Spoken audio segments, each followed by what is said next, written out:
Good evening, ladies and gentlemen and children. Welcome to the BSTV VRA Grand Touring Club Cup Round 7 at the fantastic Spa. It's the 1X centre of the world. It's where everybody gets their incident points and collects them at a rapid rate. I am Pete Bingham. I am your commentator for the evening. Clyde is on the track, so you get to laugh at him. I mean, watch him as we go through the evening. In the booth with me tonight is Mr. Bill Switzer. Good evening. Good evening, everybody. On the cameras is Mr. Sam Boozon. I was surprised you. Says a lot, doesn't it? Yeah. And new to the booth this week is Mr. Tyler Newitt. Good evening. Good evening, Pete. Yeah, good evening, everyone. I was surprised that Pete put me on the spot before Tyler. Sorry about that. Yeah. I like. There's no professionalism here. We don't plan anything, so I don't know why it was that surprise. We got a 19-degree track. It is clear at Spa. We are. What time of day is this? What time of day is this? Sam, do you have any idea? No, we don't know that either. But it's going to be a great race. We've got quite a big field. I can't count all those cars. It's something like 38. Which is going to be a fairly busy track. It's a long lap, 2 minutes 17 if you're good, 2 minute 18 if you're above average, and anything where Clyde is terrible. So, Bill, Spa, favourite, not favourite? I think it's an absolutely beautiful track. I've never been able to do anything on this track as far as performance-wise, but it's pretty much got everything. Lots of turns, lots of elevation changes. It's a great place. I find that it's very touchy as far as you mentioned it, your incident reports. I mean, granted, everybody has them, but you got to be really careful here. And it's the same for everybody, but some are kind of unrealistic. But you have to deal with that. But it is a beautiful track, beautiful part of the world. Love it. Looking forward to it.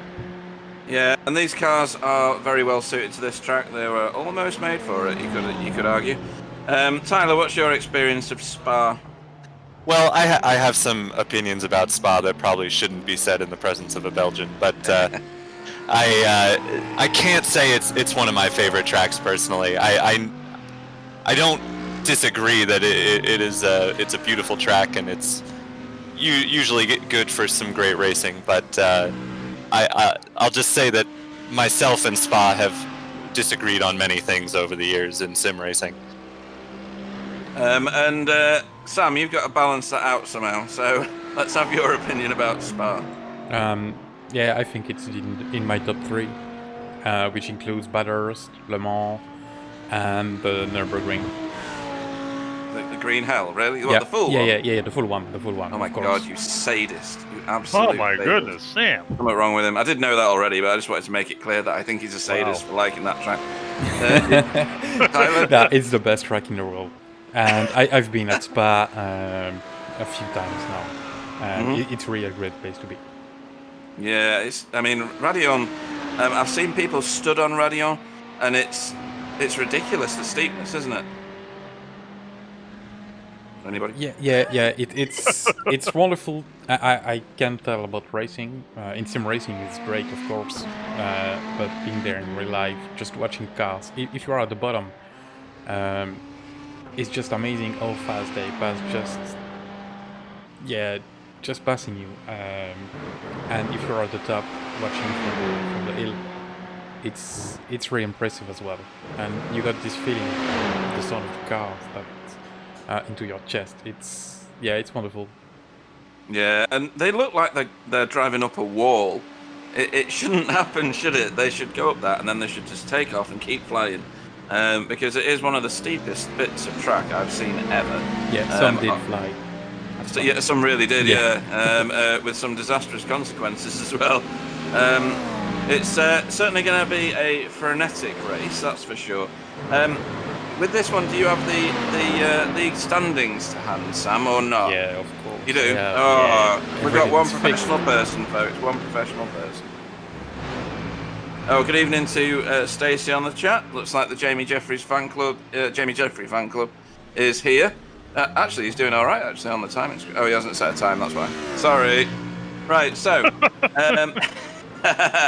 in the pro standings, Chris Shaw leads Ty Simons by 21 points. So there's nothing in this one. Abdul Al Amri is another 200 points ish behind Ty Simons. Martin Verschluven is, another 100 points back. And Marco Alert with some strange, I don't know what letters those are, is another 200 back, or 150 back, sorry, from that. We'll have to, oh no, obviously Clyde's not in this one. But then below that we have Jamie Wilson, Sammy Beitor, Marcus Bletz, and Roy Vaverka. They make up the top 9. If you want to switch it now, where you thought I was a minute ago, and put it on the AM standings, these are the non-pro. The pro and AM were decided by Clyde based on I rating at the beginning of the season. I can't remember what the I rating threshold was now, but if you were below that, you were in this lot. So we've got Adam Wright, who heads it up at the moment. He's on 1,319 points. Ben Cullen is on 1,300 points. It's flashing on and off the screen. He's just doing this now to wind me up. He's seeing how good your memory is. Yeah. No, sorry. I was just correcting Mark Collower's name, just to make it right on the standings. Oh, okay. So this is why it reloads. Sorry, Pete. Right, I see. I thought I was in some sort of weird rave for a minute. Yeah, but I cannot tell you live. That's why. No. Brilliant. So, Adam Wright, only 19 points ahead of Ben Cullen. Amazing that Ben Cullen's there. If you'd asked me who's second, and I'll give you £1 million, I'd not have got it in 20 guesses. Jezza McClintock, 140 points behind Ben. Kev De Winter, another, what's that, 20 odd, nope, that's 80 odd points behind. And then Jacob LeBrun, 80 points behind again, so that's the top 5. And then we've got Roger Morton, Stefan Goebel, Frank T-Bosch, Anthony Jacobson, and Larry DeLange make up the top 10. So this is very competitive, and we're 7 rounds in now. We're going to have a look at the team. Have you got the team one at all? Is the team one available? Yes, of course it is. Cool. Let's have a look at the teams then. I guess that we're going to have please. I never say please. I've not said please since I was in school. Anyway, so Paceworks Esports lead the way, but they don't lead the way by much, just 17 points over Northern Lights Racing Scuderia Haggis. Dutch's Esports are not far behind either, on 2033, so another, 13 points behind. Then Ascari Autosport, 1937, so there's a bit of a drop there, nearly 100 points. And then BTS Germany Black make up the top 5. And then we've got BSTV Esports, Team Chimera, BTS Yay. USA Black, Asymmetric, and Result Headwear. We had a few new people join last time out, a fortnight ago. That was Clyde Whiting, and who did he join with? I can't even remember. Was it Dan? Jan Jadici? No, Scott Malcolm. Scott Max. Oh, of course it was Scott Malcolm. Where's Scott? Is he racing tonight? I can't see. Oh yeah, he is in the session, but he's not put a time in this quali session. And then another new addition today is Jamie Jeffrey. So big shout out to Jamie Jeffrey, brave boy to get racing. He's improved his I rating since the last time I saw him, so that's a good step forward. Jamie Jeffrey is about 9 foot tall. You should see how tall Is he? this guy is. Oh, God. Oh no, I've seen the photos. Yeah, He's a huge guy. They have to build the car around him, don't they? Yep. It wouldn't work out so well in real life racing, I don't think. Well, actually, He does it. he does. He works at a racing school. Does pretty well. He's actually a pretty good chauffeur. Fair enough. Yeah. You don't need to be a midget all the time. Although it does help because it reduces the weight. Of course, his driving seat is in the back where the normal back seat would be. But oh well. yeah. Oh dear. Funny stuff. So a few new paint schemes knocking about tonight. That Dutchies one looks a bit different to me. Yeah, that's because some people have changed cars. I think Dan Gudici has changed. He switched to the Audi. And I think Tom Slater has probably changed car. Right. Okay. I already seen this paint, by the way, but yeah. Schluter's in a BMW, isn't he now? Yeah. So they were That's it given right the there on choice, screen, weren't I they? believe, isn't it? Yeah, they were given the. Yeah, they were given the chance to switch cars between stages this time round. So a few people have jumped to the BMW. We do have 2 McLarens. We've got a handful of Ferraris. We've got quite a few Ferraris actually. Oh, There's look at that a few people there. flamethrower! Love it. Oh, it's just a thing of beauty. What do you think of the McLaren, Tyler? It's one of the few GT cars on iRacing I don't own, actually, so I've not driven it, but it's nice to be sitting behind one and having the flame shoot in your face. I think just about everybody can agree that that's one of the That's cool. the best features of any of the cars on iRacing. I was speed catching up. I mean, I watched all the races live, of course, but I was catching up on the GTCC races before this broadcast, and I have to say that this field has some of the best liveries of any racing field. I think certainly in our leagues. I love the Paceworks cars. The Dutchies cars look great. The VTS cars look great. The BSTV cars, of course, look great. I think it's quite a stout field as far as liveries go amongst all the different GT3 cars. Shame there's no Ford though. It is a shame. Clyde also likes things fired its face, but that's on a different topic, and we're not allowed to talk about that. But yeah, I love the McLaren. If you can get close enough while you're racing, and you can lean out of one of the windows with a marshmallow on a stick, you could probably get it done pretty quick, as long as they were between gears for quite a long time. So that's good. Okay, so at the moment we have Martin Verschluven, who's topping the timing screens on 2:16.6. I'm just going to check the timing. Yeah, we've got good time at the minute. Benjamin Tusting is in second place for Pro at the moment on a 2:17.27. Then Tom Sluter, who we were following around the track recently.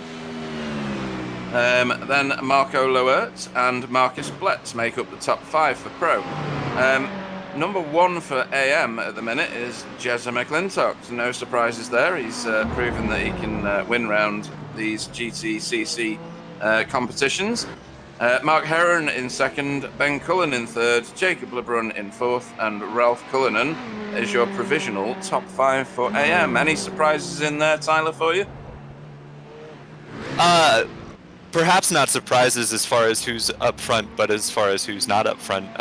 Since the top 2, I think Adam just put in a time to go third in AM at the moment, but Adam and Ben, as we've seen from the standings, have been kind of the front runners along with Jeremiah McClintock. So as people still set lap times, easy enough to get a 1x off Spa, there's still almost half the field haven't set a time yet. So still a lot to happen, I think, for people to try and put a clean lap in around here.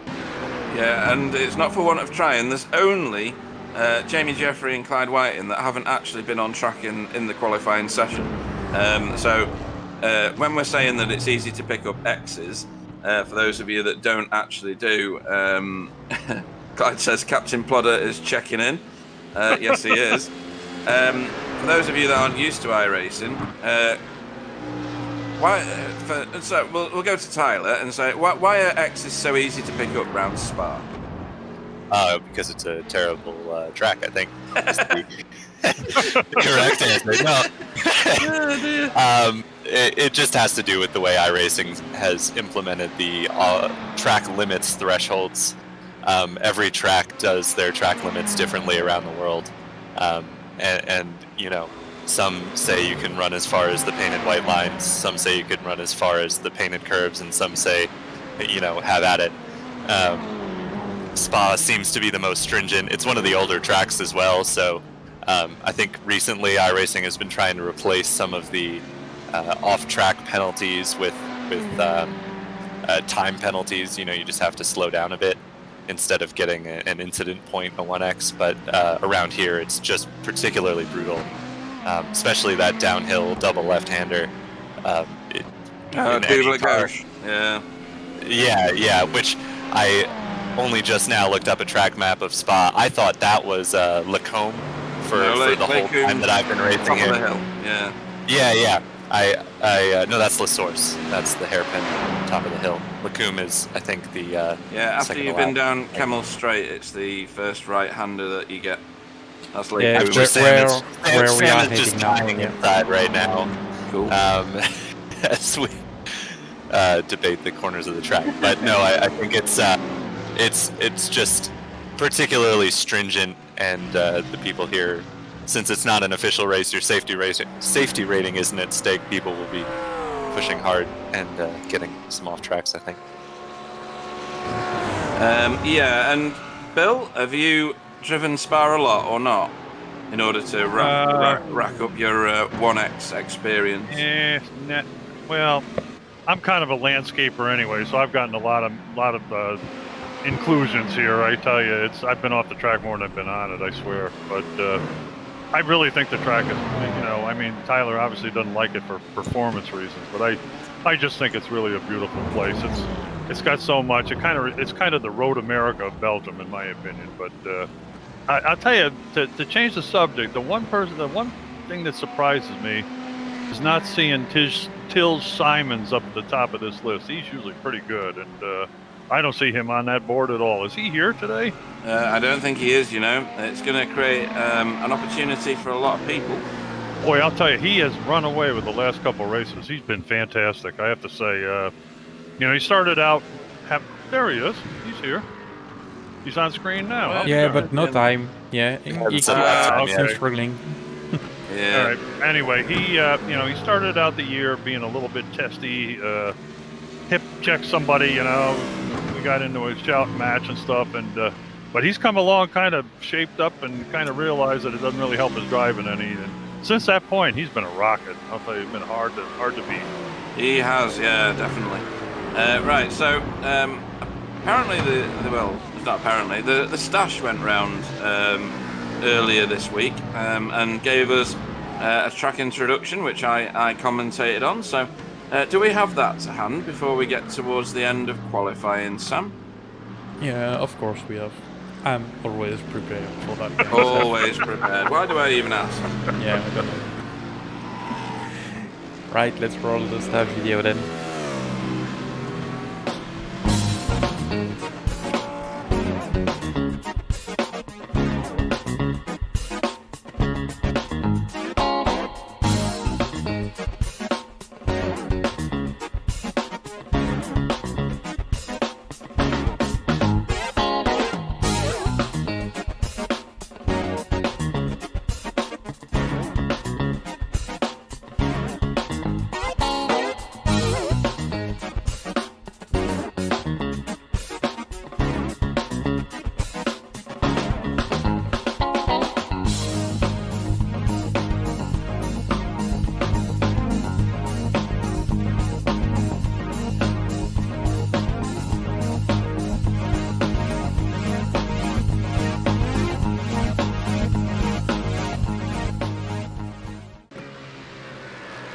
Good afternoon, ladies, gentlemen, and children, and welcome to another VRA GTCC performance by the Stash for BSTV. We have got him on Spa today, so welcome to Spa. We make our way down here now into Lefania, and it's a lovely right-hander that sweeps around left into campus. And then we make our way all the way through the next series of turns. This is quite a sharp one here. I'm sure we'll see Clyde in the gravel there, and probably in that red and white safety barrier. This is a very clean lap from the Stash. This is his out lap, and not even his racing lap. So we're doing all right here so far. So we head now towards Blanchimont. Which is quite a challenging corner. You carry too much speed through there and it spits you out onto the right hand side of the track, and you pick up 1Xs. This is 1X Central, this track. You can pick them up on every corner, and no doubt Clyde will crash here at the chicane. That's a given. His talent will be outstripped by his ambition there. And now we're on board with the Stash, making our way across the start finish line to start his racing lap. We charge towards La Source. This is the first time you'll have seen it, because you come out of the pit lane way after this, on the top of the hill on this track actually. You blast down here, you're trying to make your way towards Eau Rouge without crashing, which will be a challenge for Clyde. Especially lap 1, this is very congested. Tuck it into the left, take a load of curb, hit the right hand side if you can, and take a bit of curb on the left there. Don't pick up 1Xs on the entrance or exit to what was Radion. This is now Kemmel Straight. We've just been through Kemmel Turn. This is the fastest part of the track, and Slipstream City down here. Stash is at the top end of his rev limiter there and tucks it into Lecombe. Round the left-hander here through this section. This is Malmedy. It'll be very mal for Clyde when he crashes around there. Down the hill here into Bruxelles. This is a really difficult braking zone, and you saw a little twitch from the Stash there as he tried to control the car. Switch from side to side here and take lots of curb on this one. This is good. A nice run out there as well. You don't pick up 1Xs too much. There's one on the inside there. There's a few X's around here for you to pick up. Incident points. That's well held. Well done, Stash. You're not terrifying me like you normally do going around here. And then run out wide, obviously carrying lots and lots of pace. Tuck it in here, which is Campus, and then you take this one again. Don't hit the rumble strip there if you can, as Stash has done perfectly well there. This corner always defies me and is an anathema to anybody who doesn't race this track, because it spits you out to the left, and you end up picking incident points, likely here as well.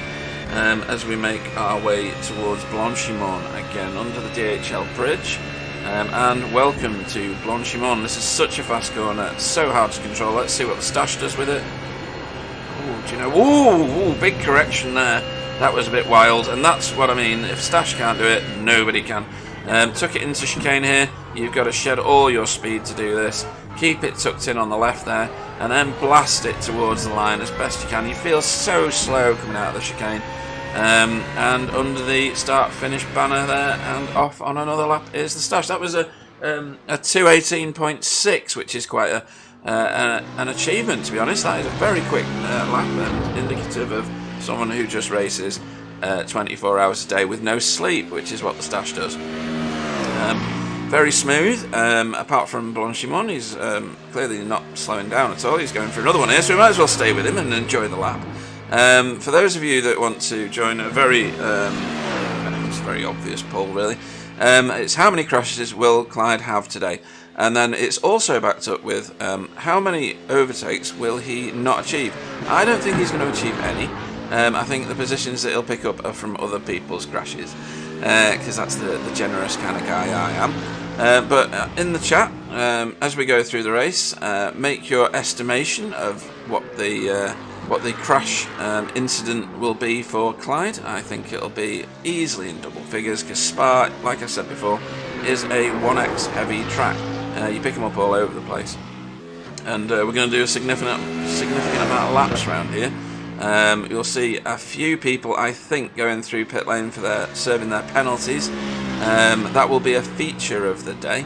And I don't think many people will do too much of a faster lap, although I stand to be proven incorrect, than the Stash has done there. So remember, 2:18.6, that's what you're looking for on a fast one.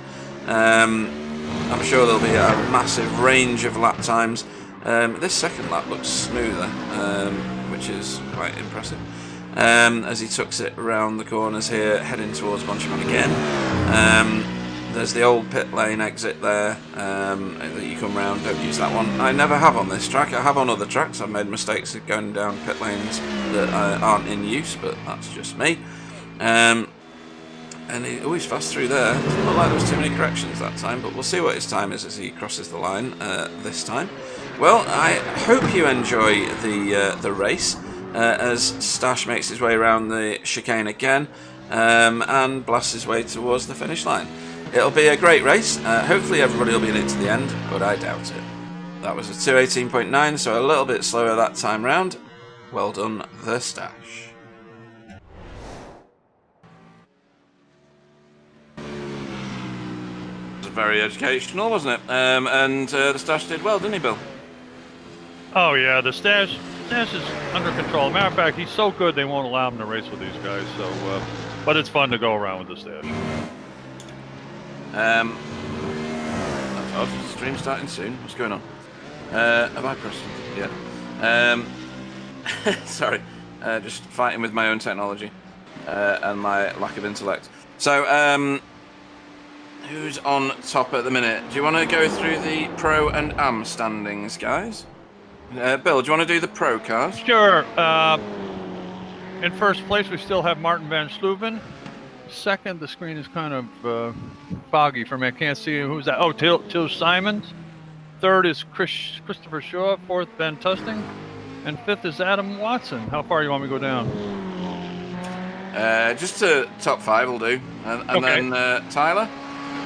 Yeah, the AM leader is still Jeremiah McClintock, 8th overall currently. He's leading the AM class. David Heavey in 2nd, Larry DeLange 3rd, Adam Wright, points leader, in 4th, and Kevin DeWinter in 5th, 15th overall. So a decent mixing of the pros and AMs kind of at the top there.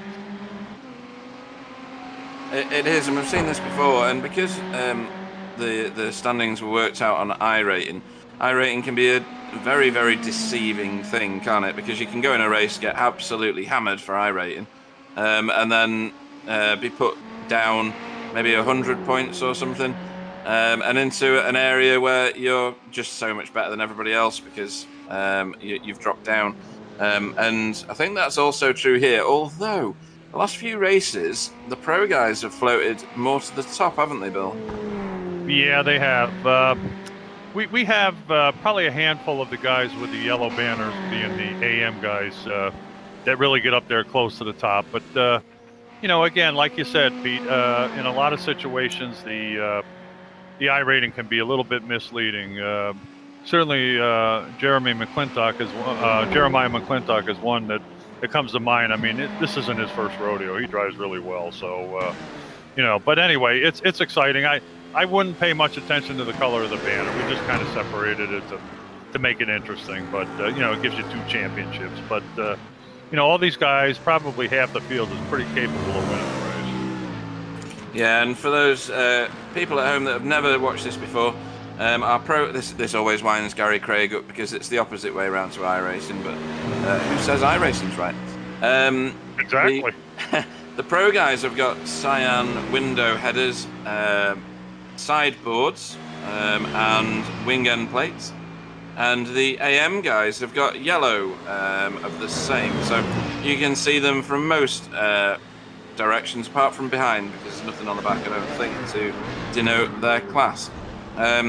It doesn't really matter if you're battling for first in pro and first in AM and one overtakes the other because your points are calculated separately anyway.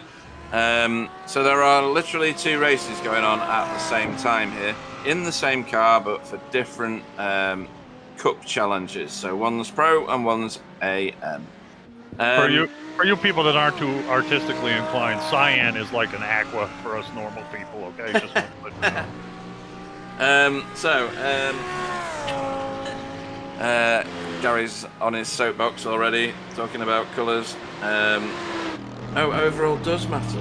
There's only 1 set of points. Sam, you better kick in here. Yeah, the overall position matters because the first place get 300 points, and I don't remember which are the score exactly, but if the AM winner comes second overall, he scored the second place overall points, and so on and so forth. And therefore, if the third position is also AM, the second pro position will get less points overall. So what you're saying is, I've been talking out of my hole for 6 weeks. Yeah, I've already said that before, by the way. But as you never listen and never understand. No, I don't. I never listen. Oh dear, that is so funny. That's class. Professionalism. We live at home at BSTV. So the fact that we are at home is another thing entirely. It's a lockdown in the UK. What are we expecting from the race then, do you think, Tyler? Are we expecting a Eau Rouge pile-up, a La Source pile-up, or do you think all these guys are going to get round and we'll see some impressive racing? I'd like to believe that they can go the whole race without anybody crashing. That would be ideal, I think. But in my heart of hearts, I believe that we'll see a decent chunk of the field collected at La Source on lap 1, as that seems to be how Spa generally goes. Yeah, I'd agree with that. I've done some races, mainly official ones around here, and La Source is just carnage in certain races. It's really, really bad. But that's the session checkered. We've got 2 minutes 50 before the guys on hot laps finish their hot laps. I'm not seeing the timing screens lit up with purple. I don't know about you, Tyler. I can see a few green sectors. Yeah, there's been quite a bit of change just in the last minute or two for kind of positions 3 on down. Jonathan Foote jumped up to 3rd, then Chris Shaw jumped up to 3rd, and then Adam Watson jumped up to 3rd. And I just saw Ralph Cullinan put in the second best AM time. So there's somebody spinning. That was Davin Tedici, by the way. Okay, yeah, but it's been a lot of change on the timing board, just not for kind of the top positions. Yeah, Martin and Tice have got it in a bit of a stranglehold, although that Adam Watson time is only less than 2/10 behind Tice's time, so that's pretty tight at the top, isn't it? About the first 4 or 5 are pretty close together. And speaking of Jonathan Foote, he's kind of one of our. Is it Jonathan?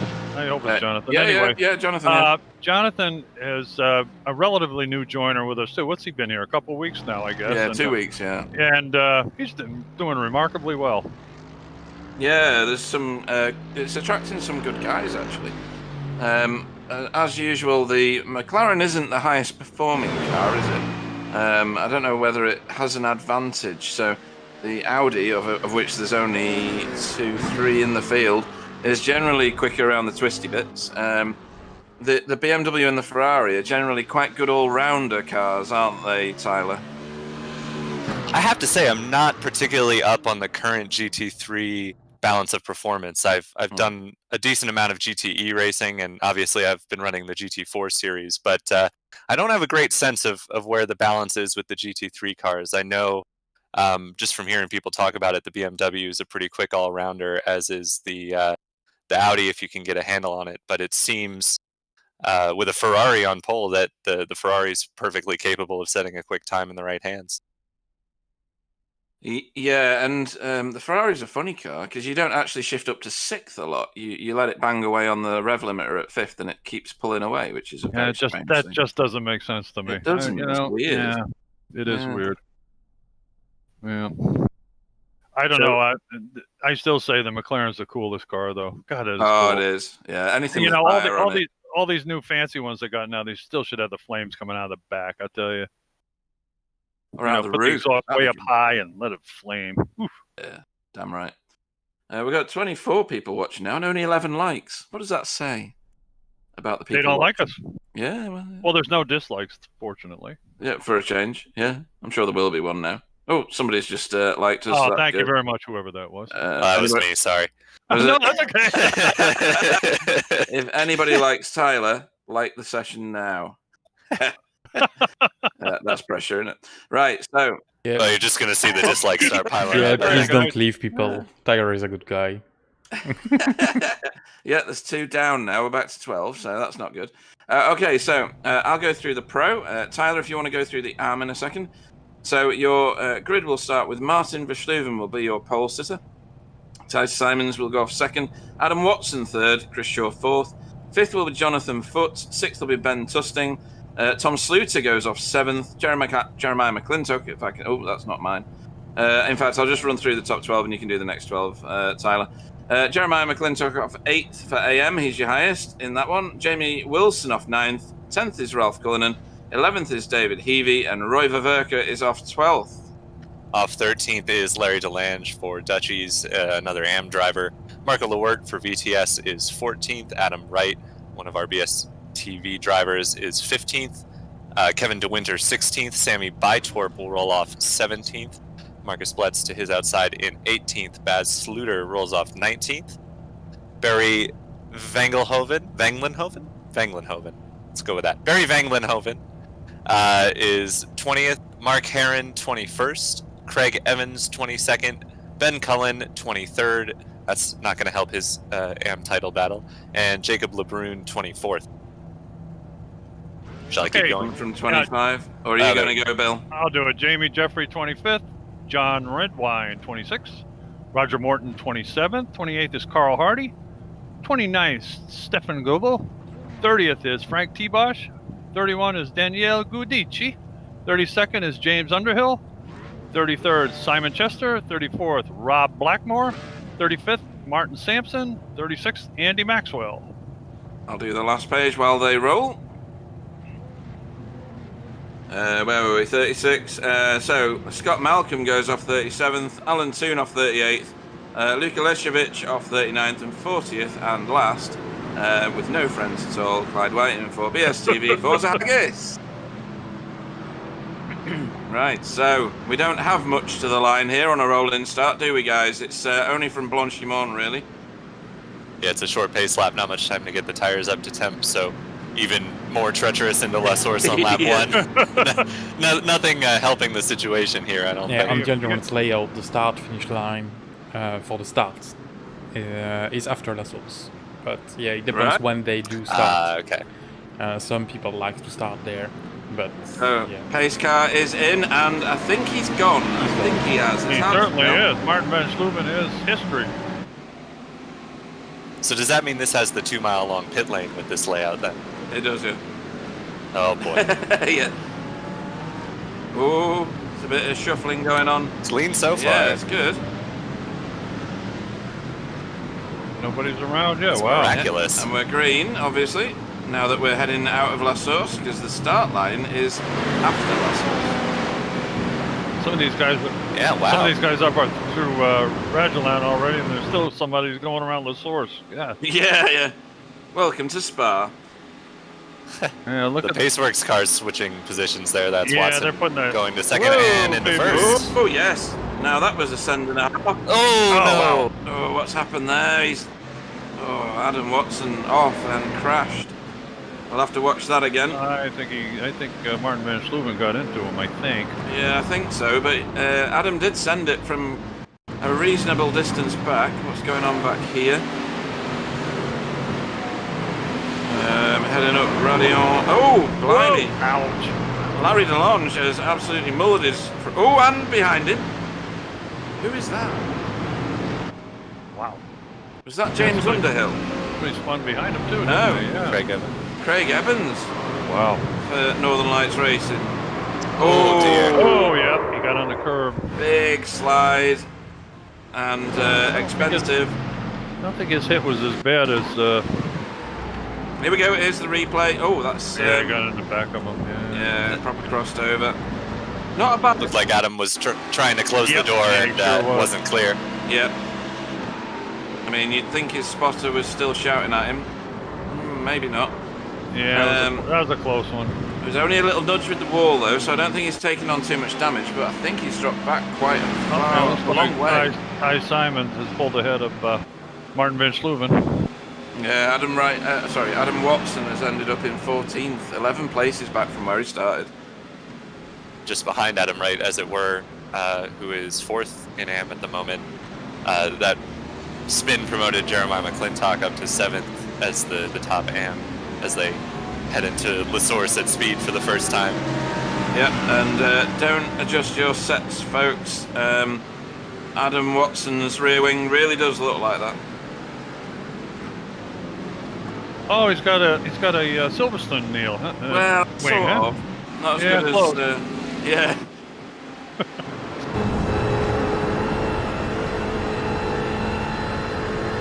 So in car with Martin Verschluven, who's given up the lead to Ty Simons. Look at the toe he's getting. You can see it. Yeah. He's up to 6th gear, so he's not letting the 5th gear take the revs. Where are we going now? There's a bit of an exchange Whoa. here. Adam Wright. Oh, is that a nudge? Looked like a little bit of a one, didn't it? Yeah, because that Dutch's Esports car of Marco Lewerk got a bit wriggly there. Good pressure from Adam Wright, to be honest. He's very Darn right. talented, Yeah. isn't he? Yes, he is. And nothing Oh, Adam did wrong there either. Marco in the VTS car was trying to, I think, close the gap and wasn't totally clear. So just a little American style bump and run, but not able to get by him as Adam. It was just a hello. That's all. So this is close battling here further back in the field. Roger Morton and Ben Cullen. Ben Cullen in the Northern Lights car. And a whole load of Dutch's Esports cars piling up behind. Wow, look at this. Look at this gaggle. I believe that's the VTS Oh, car. sorry, there. VTS. Yeah, mine. But I'm new here. going side by side through that corner is a good way to get a whole gaggle of cars on you because you have to drive it well slower than you should be able to really as a single car. And in all due respect, there's some result cars mixed in there as well. That third place car. Don't give Pete away out. Nah, Pete's my buddy. I gotta help Pete sometimes. I'm trying to find our new boy, Jamie Jeffrey. Oh, there he is. He's in 20th. He's moving up. 5 places up from where he started. That's good. Still quite a lead group battle here, although Ty Simons has pulled away a bit, as that's a spin for Bas Sluter. Yeah. Was that car flying through the air that I saw a minute ago? Quite possibly. Oh, Whoa! yep. That's Bas Sluter going round And his bonnet in is missing now. spectacular fashion. Yeah, that's a redesigned Ferrari for sure. And he's in the pits. Yeah, I think I would be too after that, to be fair. Yeah, some spectator over there will have a nice souvenir with his hood or Yeah. bonnet, whatever you want to call it. Be on eBay in minutes, wouldn't it? Yep, sure would. So this is Mark Herron chasing, or it was Mark Herron chasing down Barry van Engelenhoven. And a shout out to Mark Herron. I didn't pick you to win, Mark, so have fun, baby. Yeah. And we have Oh, James. dear. Whoa, Wow. what is that? Oh, that's So- Carl Hardy, isn't it, up in the air? Oh. Well, Wow, that was that's nearly a big crash. full track block there. It almost have been a safety car, but they exited. Yeah. They exited out soon enough. Who's upside down? Who's that? That's James Underhill upside down. Wow. His inset picture smiling. I bet he's not smiling right now. No. That's a lot of cars in the pits. Yeah, that's for sure. I think Carl Hardy was the other car involved Definitely. I saw him whizzing around there too, and there. And there was another one of the result cars that spun trying to avoid it, I think. Possibly Kevin Winter. Yeah, that was pretty epic. wow, that who's that? Who's that Oof, skirted goodness. through the result car? Just barely got by. Wow. Yeah, like an onboard from that car. Oh dear. Yeah, there were a lot more cars involved in that than originally looked like it was going to be. Daniele Guidici looks like he was involved as well. He's back in the pits. Larry DeLang. That looked like netcode to me. Did you see that? He was close though, but he didn't hit him. Yeah, I'd have to see that again. Yeah, it's messy. Watch closely. Oh, yeah. Oh yeah. 3 feet. Wow, somebody skirted by on the inside there, outside. Unreal. Don't know who that was, but they were Whoa. lucky. There we go. We're on board with Frank T-Bud. Yep, Whoa. luckiest man on the track.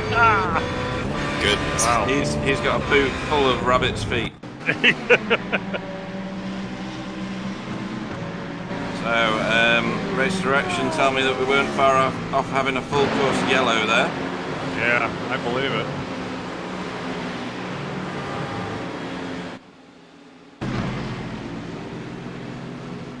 Jamie Jeffrey, is that Mark Herron? He's I believe it is, yeah. oh no. dear, no!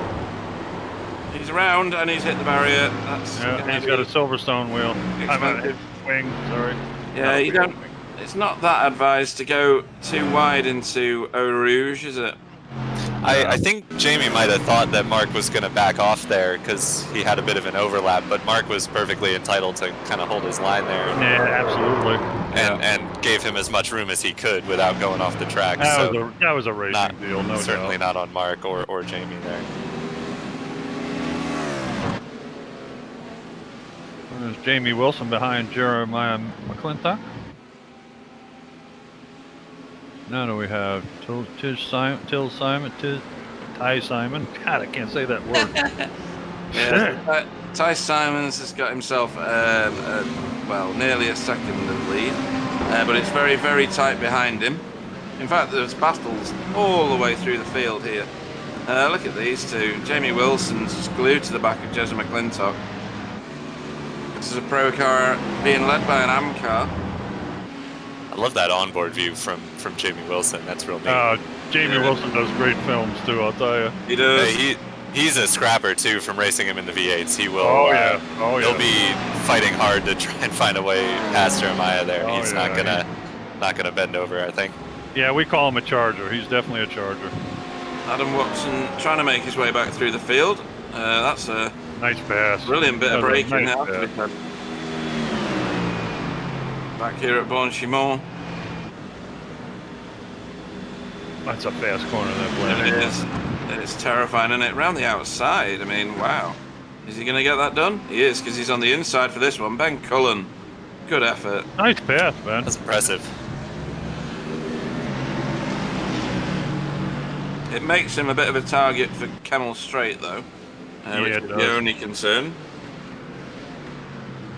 Oh, it's not over. We got Mark Heron on the back of him too. Yeah, so that's Jacob LeBrun behind him, and yet Mark Heron.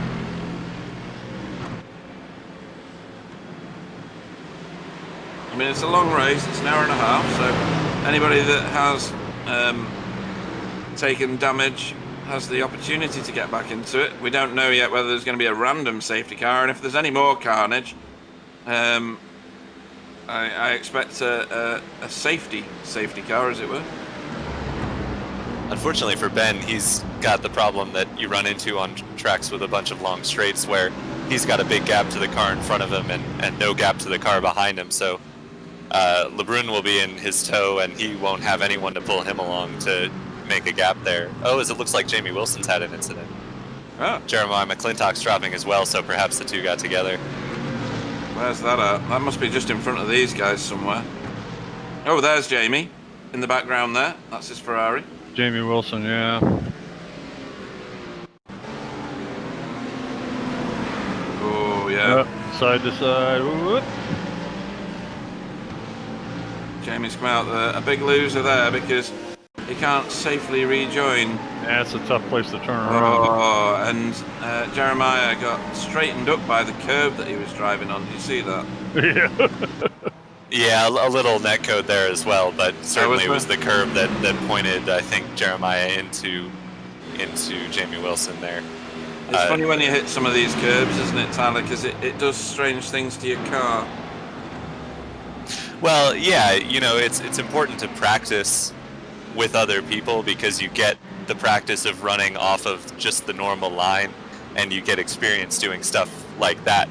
You know, being forced into a situation where you're side by side in a place you don't want to be. It's important to know where you have to back out, or else you'll be put in a situation like that, as we see Jamie's team Chimera teammate Benjamin Tusting fighting hard in fourth. He's right on the back, a foot in front of him.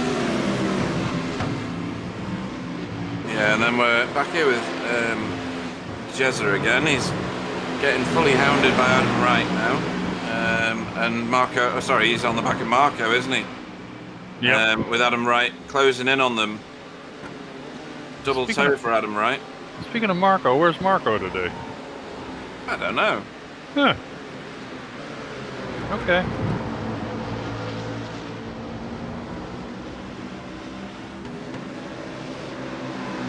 So the Rotax Max 125 says all these incidents must be helping Clyde out. Just let me find out where he is. He is in 28th, up 12 spots through no fault of his own. Yeah. Still scrolling, by the way. Still scrolling. Yeah. I'll find him eventually. Oh, there he is. Look. Oh, isn't that nice? There's something to be said for being able to be slow enough to avoid incidents and work your way up through the field. So good job on Clyde there. He's not the biggest mover of the race, but up quite a few. Yep. The biggest mover of the race at the moment is either Luka Lechevich or Scott Malcolm. Both doing a Malcolm's up fantastic 13 job. places? Yeah, that's good. Wow.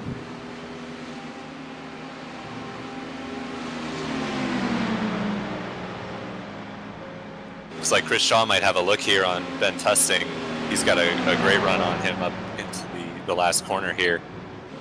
Just drifted a little wide though. I'm not sure he'll get the overlap in the braking zone, but looks like Chris Shaw wants to find a way through. Yeah, Chris Shaw's no slouch. He's proven it. He's an excellent racer in the GT4 TCR league that we run. For sure. A bit different, the TCR, then, from this Ferrari GT3, I think. Probably the not much that transfers over, I would say. No, the drivetrain's at the wrong end of the car, isn't it? So, yeah, it's going to be a different thing to drive. Matter of fact, Chris Shaw sent me a message the other day to please not pick him. He'd pay me not to pick him to win. So. Now it's Ben Tusting having a challenge on foot in front of him. He's got to run up the Kemmel straight. Might have a take go a here look. under braking. Yep, he stuck his nose out, but I don't think he's got the legs on it. I think he gave him a message there. He did. It does seem the BMWs have a bit of an advantage over the Ferraris in a straight line. We saw a similar thing happen when Verstappen was in behind Ty Simons at the beginning. He couldn't really get a run on him. Oh, that's a bold move from Adam Wright. Oh, dear. He is again. That was a side slapper. Too bad. That has to be the third or fourth incident at Les Combes. I guess I'm kind of a milquetoast, but that's a tough place to pass right there. I'll tell you. I think he thought he'd given loads of room, and well, I don't know. I think he had given loads of room. I think Marco, Marco didn't do much wrong there, but he drifted just a little bit, as you kind of naturally do through that corner. It appeared he took his. Unfortunately, they came together. It appeared he took his half of the middle there. No doubt. Yeah. Yeah, that's a good way to put it. Definitely. Very diplomatic.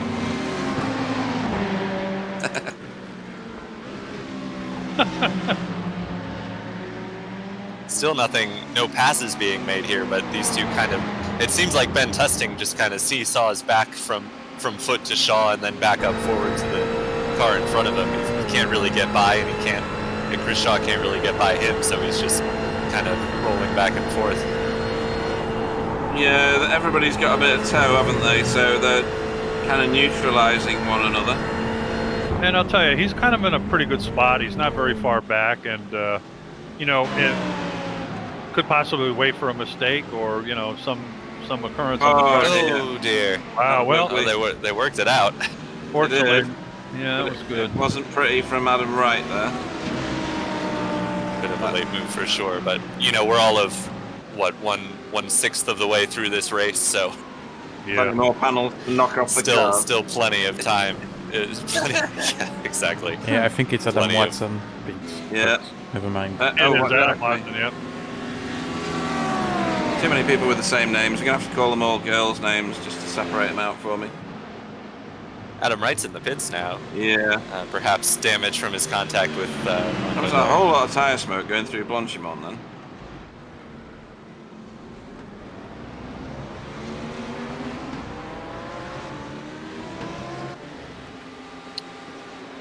Oop.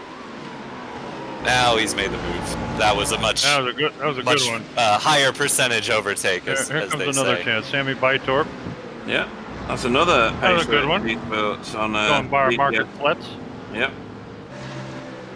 Took over 13th place.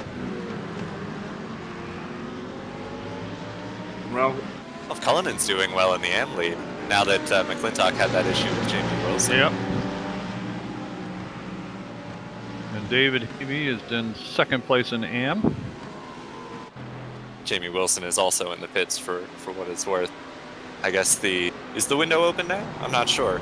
Well, how long have we been running? 17 minutes? I don't think so. I think we've got about another 5 minutes and then the window opens. So that must just be for damage repair for Jamie. I would think then. so, yeah. Hope for a safety car to bring him back in it. Is that Andy? Yeah, Andy Maxwell. Yeah, according to the inside information, pit window opens on lap 7. Lap 7. Oh, right, so we're already in it. So it right, could okay. be, yeah. Yeah, if you could read some chat, Pete, you would have known. Honestly, the abuse I take. I'm doing lots of stuff, Sam is being very tough today, I'll tell you. Yeah. Yeah, I'm just trying to make you better at your job. That's it. Oh, dear.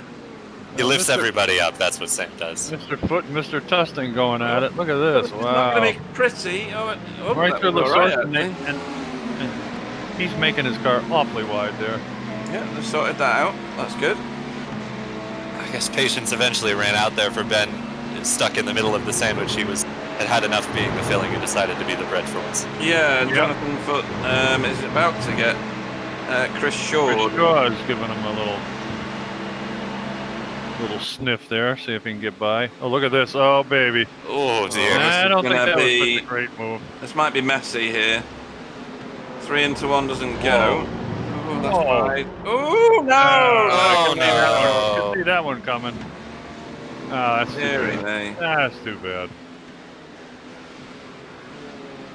Just need to put like a no pass zone on that corner because it seems to not work out for anybody who makes the Look at attempt. this. Very, very undisciplined, isn't it? That's the 5th one at Lake Hume. Here we go. It's the same thing. Oh, that looked like Necpo too. That's- Wow.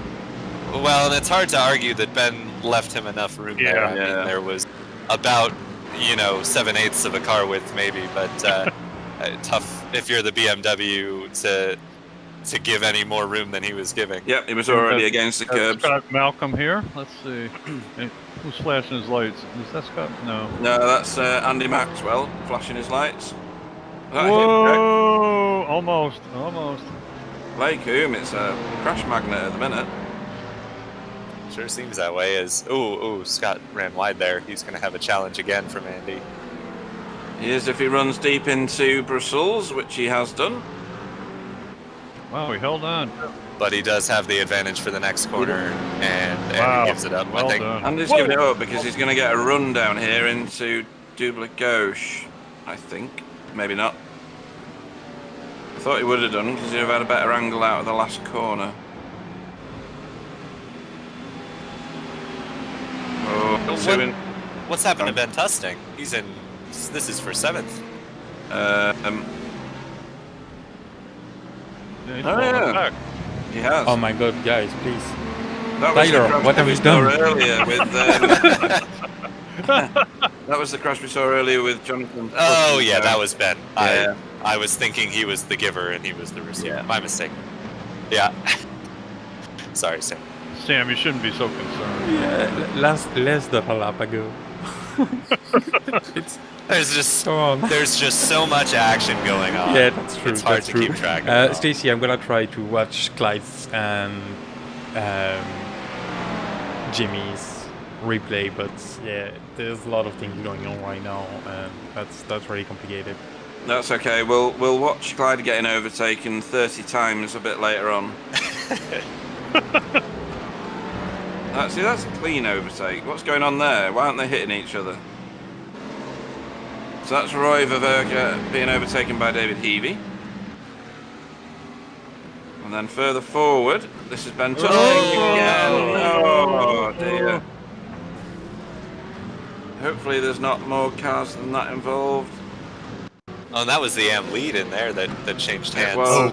As that was Cullinan that got into him. Not a good day for Team Chimera, that's for sure. No.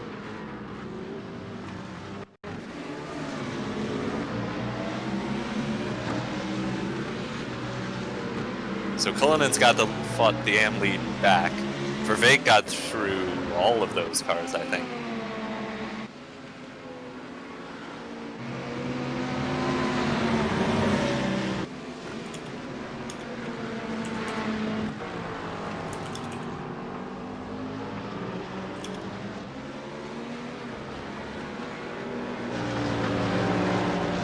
Legovic now the highest running of the McLarens after the other one was taken out in that big incident on the Kemmel Straight, I think.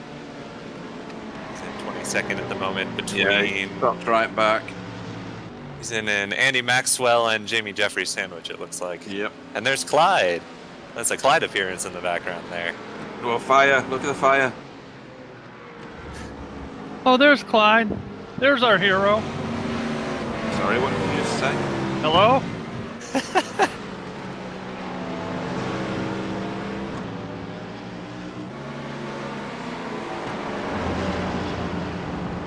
Clyde's doing the smart thing and giving the cars in front lots of Well, room see, so they can crash and he can Clyde make up. knows the heat he'll catch if he doesn't positions. finish, so he definitely wants to win. Isn't that correct, Pete? Absolutely. Here's Jamie Jeffries. Yeah, just There watch we go. the pass. Yeah. I found Round a of back. applause, people. Well done, Jamie. My SDK's gone mad, by the way, so... Yeah, mine All is right, as okay. well. Looks all right on the stream though.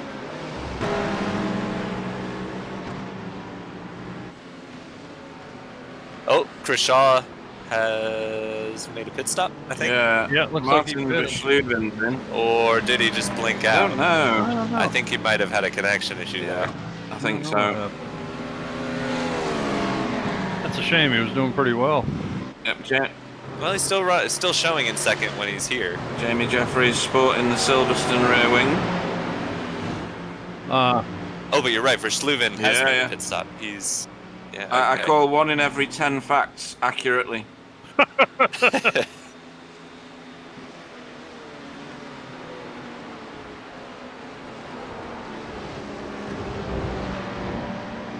So Verschluven came out in some clean air, so he'll be trying to set some quick lap times until he catches up to Clyde, I think. Jamie Jeffrey looks like he's trying to hunt down Andy Maxwell.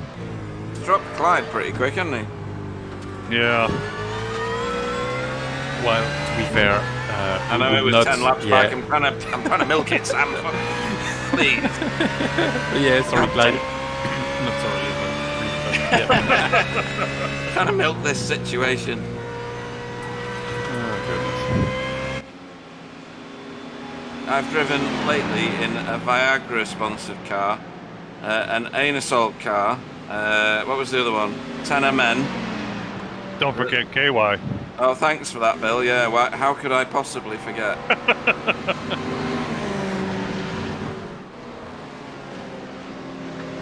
Ooh, that was weird. Whoa. That was very strange. And Andy Maxwell just got a massive wriggle on and disappeared off track.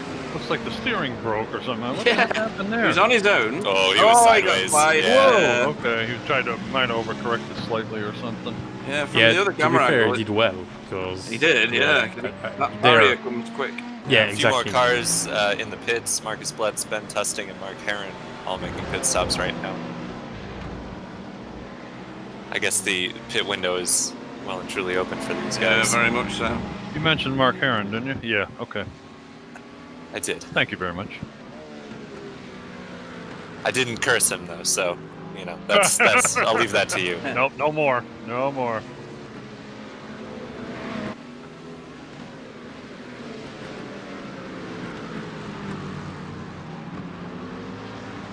The battle for the AM lead is right together on track, I think, for the first time today with all that's gone on for And they are Cullinan and McClintock. Yeah. David Heavey in there as well. they're not very far apart for sure. No, the cream is rising back to the top, though, isn't it? Because Jeremiah McClintock's made his way back to where the lead is. And these three are separated by not a lot at all. Well, we're still showing Chris Shaw, but he's like, what is that? Almost 7 seconds behind Ty Simons. Oh, Andy Foote just went ahead. Oh, what's going on here? Well, I've got nothing on my stream. Oh, it's come back now. It's fine. Showed. Yeah. So Ty Simons has currently got, I think, a 6-second lead. Although my timing screen's going mental again. Well, yeah, I he's had a decent gap over Chris Shaw since Verschluven pit. Verschluven's in 22nd. I think he's the highest up of the cars who have made a stop. Marcus Blitz has also made a stop. He's in 25th at the moment. The other cars are I think, further back.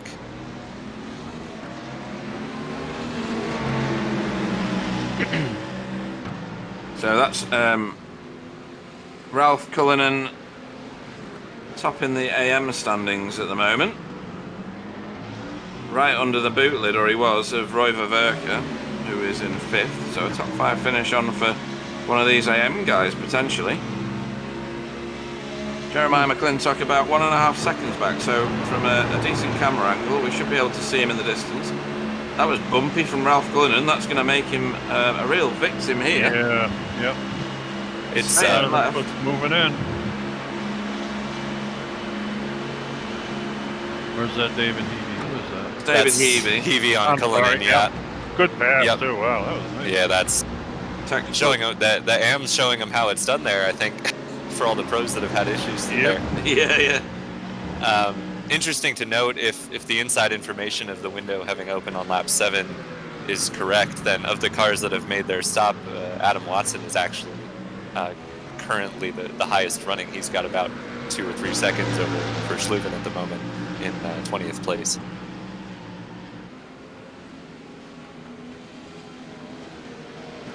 Be interesting to see how that shakes out once Tice makes his pit stop, if it's actually Adam Watson, a surprise jump into the lead despite his issues. There's Jamie Jeffrey on Scott Malcolm, I think. Whoops. This could be classed as friendly fire. Wow, they both got through there. They did. They've sorted it out. Another instance of the AM showing the pros how to do it, I think. Well, they're both at AM, but if you mean for everybody else watching or learning, then yeah, the pros need to overtake just like that. Yeah. Martin Van Schluven around the outside of Roy Vaverka. I'm sorry, Andy Maxwell, excuse me. Sorry.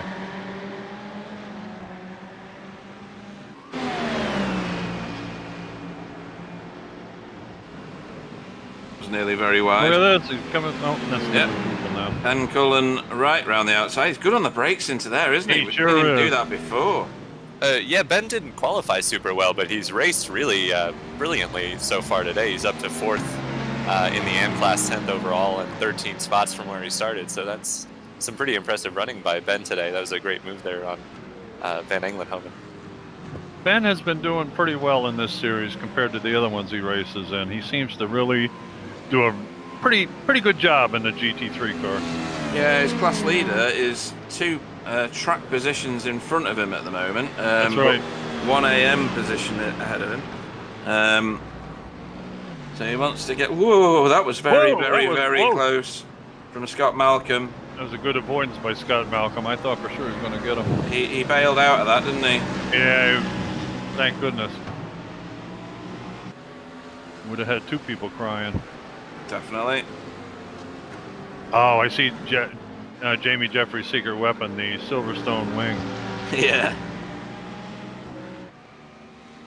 Van Englenhoven's not letting Ben get away here so far. I noticed that. He's coming back at him. Does seem Ben has the legs over him at the moment, though. Like you had mentioned before, Tyler, the Ferrari seems to do better in these little twisty spots, though, over the BMW a little bit. You can see him pick up a little space. It does. It certainly doesn't seem to have as much of an advantage in the toe as the BMW does the other way around, which I think is going to help Ben kind of build a gap over Van Englenhoven here. Indeed. If he can hang on through the twisty bits, he can probably pull a bit of a gap on the straights.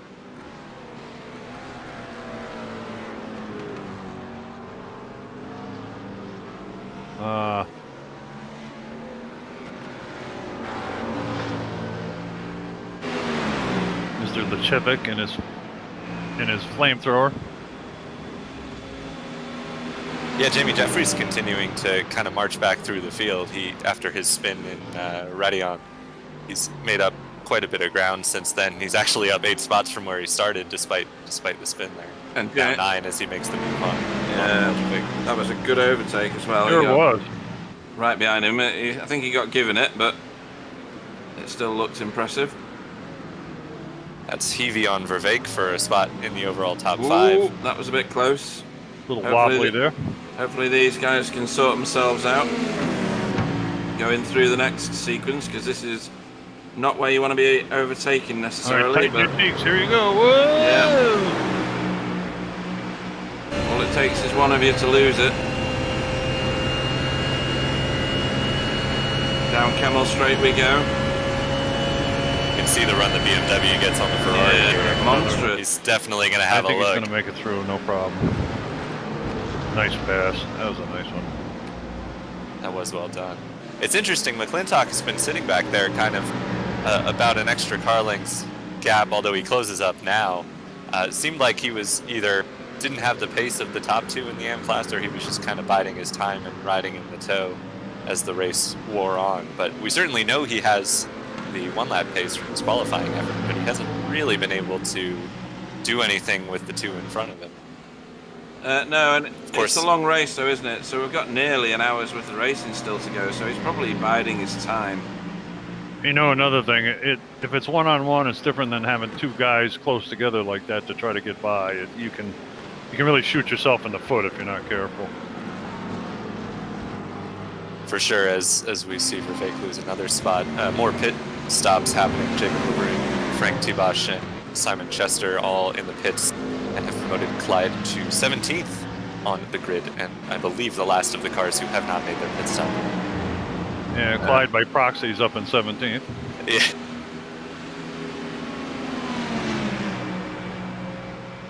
There's the info. Thanks, Sam. In fact, he's actually behind one of the cars who has made their pit stop as Adam Watson's continuing his charge back from his spin. And Simons is in the pits from the lead. Okay. So this will be really interesting to see where he comes out compared to Adam Watson, who stopped much earlier. And Jeremiah McClintock also peels away for the pits, along with David Heavey. What we're watching here, Mark Heron. And Jacob LeBrun. Yep. He's managed to catch him.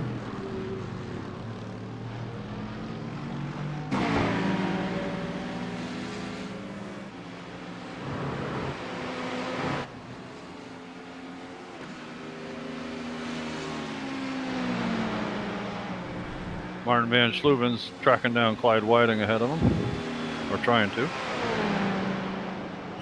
Yeah, he's a lot faster, it has to be said. Does it have to be said? I think it can be observed pretty easily, I'd say. Yep, he's just taking a massive chunk out of him there. Now Pete has to say it. I do. It gives me great pleasure.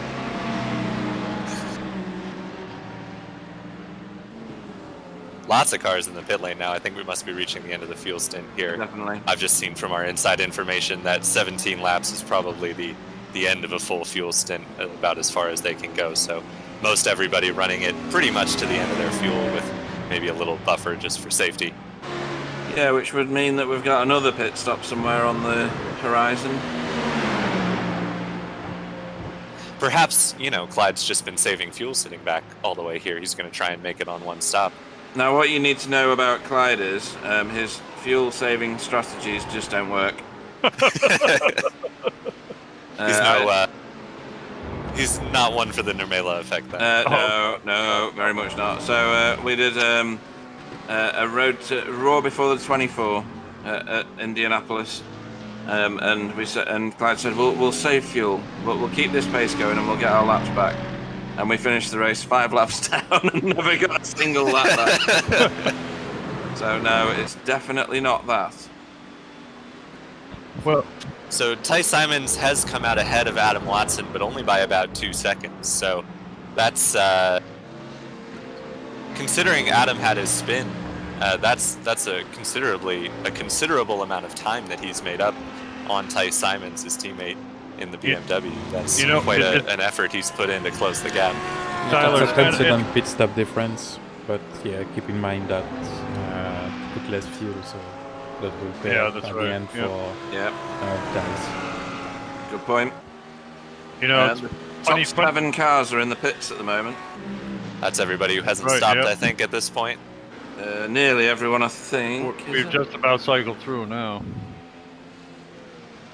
I'll be back shortly, so entertain the nation. Cheers. Tyler, I was just going to, when you started talking about Ty and Adam Watson, I was going to just mention that he came back out ahead of him, but yet the margin is a lot tighter than it was. Yeah, it's true. As Sam mentioned, they're on completely different fueling strategies, so Tice will have to take on quite a bit less fuel in his second stop than Adam will. So a good point made there by Sam. It's not perhaps the true gap it's going to be, but Adam's pace certainly seems pretty decent, and if he can close the gap on Tice a bit more, he can perhaps challenge for a win or a podium here at the end of the race.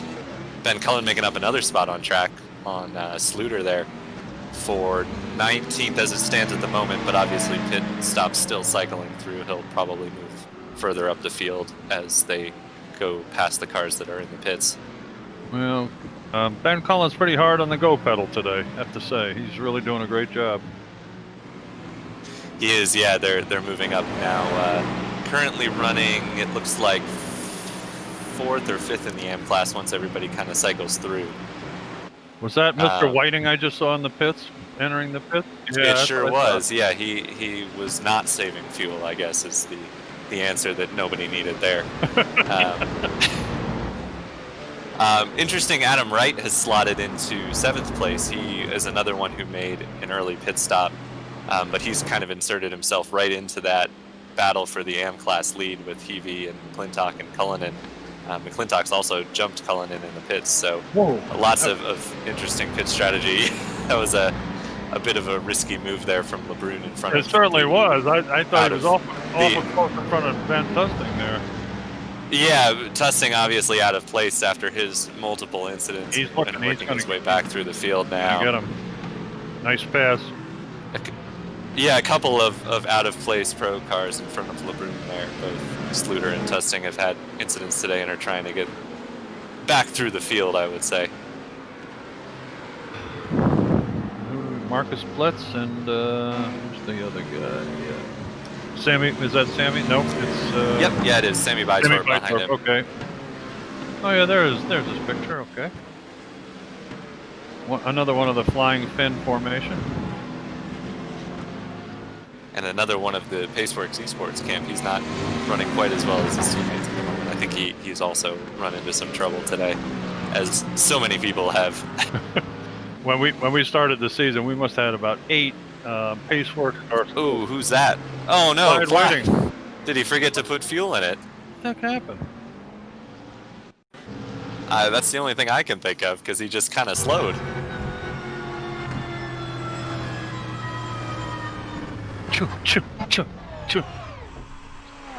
I'm wondering if he somehow didn't take fuel at the pit stop.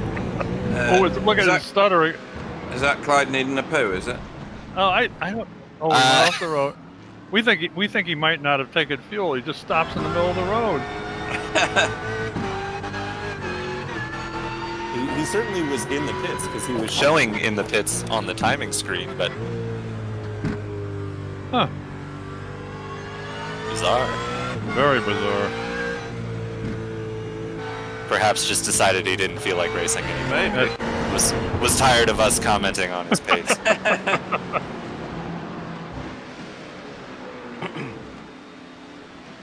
Pete waits for a fortnight to get even. Yeah, I'll tell you. Yeah. Yeah, where is he now anyway? I don't know. Has he parked it?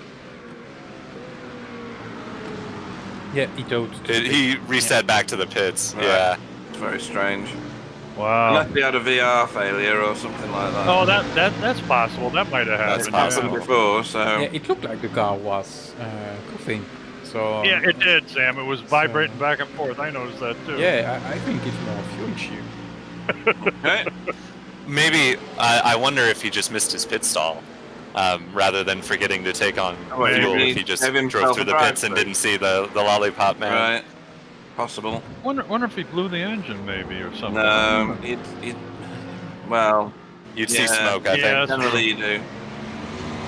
Right, so your top 5 pro cars at the moment are Ty Simons with Adam Watson in second. Has he pitted yet? Yeah. yeah. Yes, he pitted at the very opening of Right. the window, Here's so Clyde he's Whiting. going to have He's to in take on more fuel next time. There he's coming in the pits. Yep. So that looks This was all very earlier, though, standard. right? Yeah. Okay. Do. Where's my pit man? Probably around the corner. Pit lane's weird here, isn't it? It goes around the corner and Yeah, I carries think on. he Yeah, passed it his is. pit stall because it was behind him. Ah, Yeah, he missed it completely. right. Perfect. Well done, Clyde. Oh my god. And Endless. I was going to say something else then. Endless taking the Michael out of Clyde. Wow.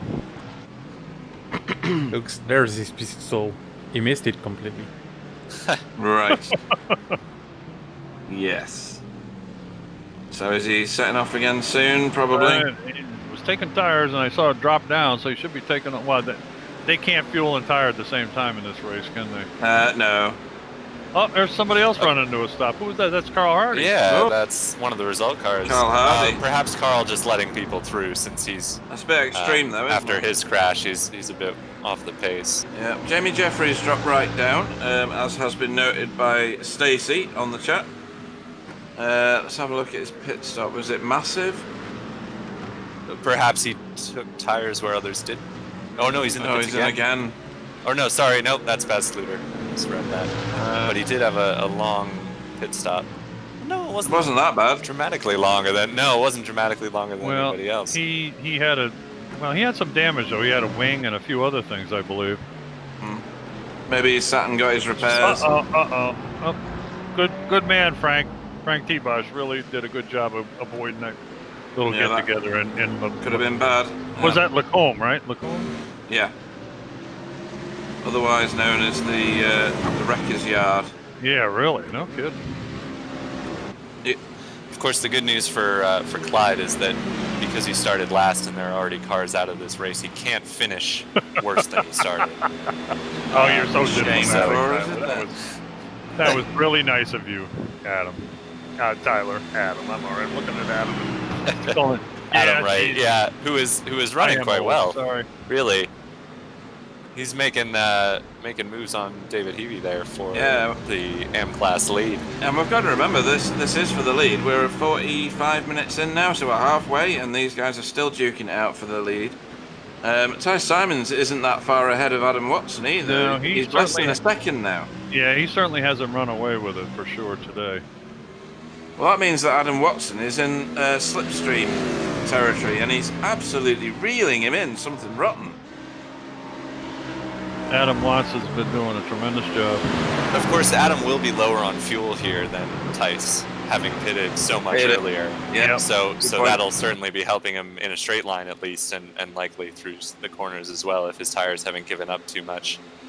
Yeah, I was See watching the gap. Adam's really pressuring Heavey there. Sorry, Sam. Yeah, no worries, Tyler. I was watching the gap while we were talking about 1 second, and Thais lost almost 1 second in the camel straight, so I'm pretty sure that was a slowdown on top of the Okay. ring.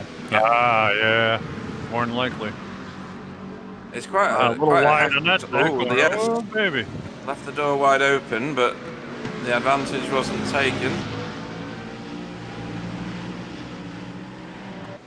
Adam Wright's a good racer. He'll pressure hard, but he's not going to Too not going silly to force not going to throw it away. I think to make a move here on Heavey, especially with so much of the race left to go. I mean, we're only halfway through. I'm going to have a sneaky peek at incident points because they only get 15. Is it 15, Sam? I believe you're right. I think we've got I think it was Raoul. 20. Is there 20 in this? Yeah, I think it's more. I think we had the 20, same yeah, discussion. 20. Yeah. I don't Um, remember the rules of who ran, to be fair. So. We only Yeah. got to keep track of about 55 of them, Sam. Come on. Yeah. What's wrong with it? So there's a few people past it already. Past what, 15? Past 20. Huh. And a few people knocking on the door as well.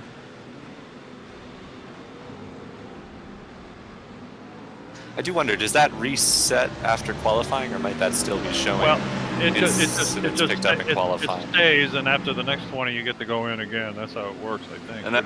And what Tyler means is, will the incident list be showing anything that was achieved under qualifying conditions? And no, I don't believe so. don't think it does. No, I don't Interesting. believe so. Because some of the cars who are showing as over 20 have certainly not made any motions to get to pit road to serve a penalty here. So unless they it's only the- get 3 or so laps to do it, so it'll be interesting to see. They can serve it while they pit, though, right? Yeah, I think they can, sure. No, I don't think so. Or It's is a it a drive-through. drive-through? Yeah, it's a Right, drive-through, okay. so they Oh, don't. that's right, it is. Yeah. Well, in that case, it's a few people very, very close to achieving a drive-through then, which will be interesting.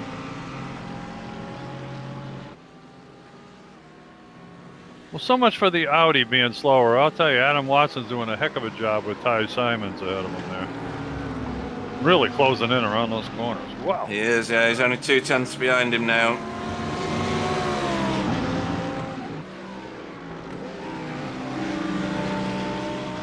Car behind isn't on the same lap. That car is laps down.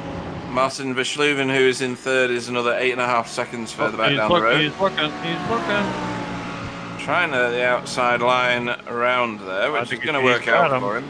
Well, they are teammates here, so I do wonder if, Tice knows Adam's situation. He's going to have to take more fuel later on, so why not just let the lighter car through and cruise behind him? Yeah, he could possibly run in his wake. That's true. Yeah, and they can work together to get away from Martin as well. They've already got quite a gap over Martin.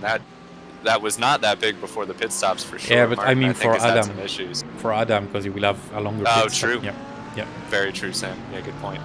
Yeah, Adam will be trying to secure that second step of the podium after he makes his second stop of the race, which shouldn't be too long now. We think 17 or so laps is the maximum, and he pit on lap 8, so another 2 or 3 laps, and Adam will have to be in the pits.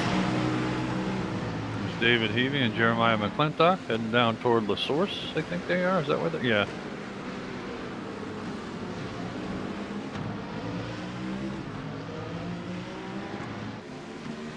And they're currently second and third in the AM series, 7th and 8th overall. Yeah, another strong showing, I think, from the M-Class drivers. Obviously, they're some 30 seconds off of the pro leader, but to be so far up the order is pretty impressive from those three or four drivers. Ralph Cullinan is still right in there as well, although he does have the pro car of Vivek in between himself and the top 3. He does, yeah. Jeremiah backed out. Good man.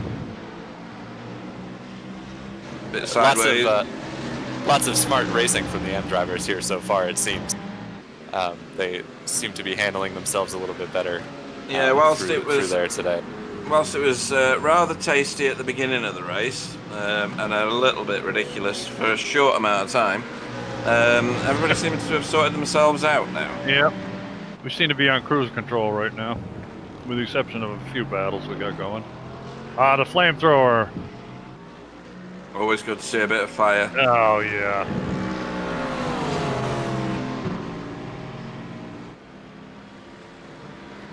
It's a smart choice, of course, by Luca to pick the McLaren because he knows he's going to get screen time, even though he's running down at 24th at the moment. He's getting plenty of attention. Whoa, that was Heavey, I think, running wide. Yeah, he's out there again. Through. That's going to be a points or slowdown. I'm not sure what you get out there.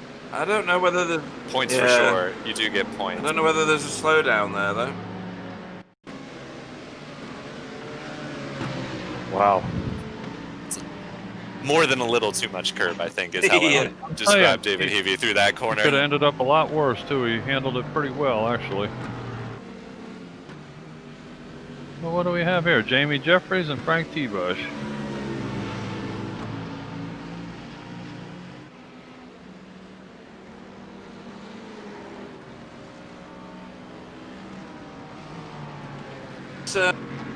It's still circulating.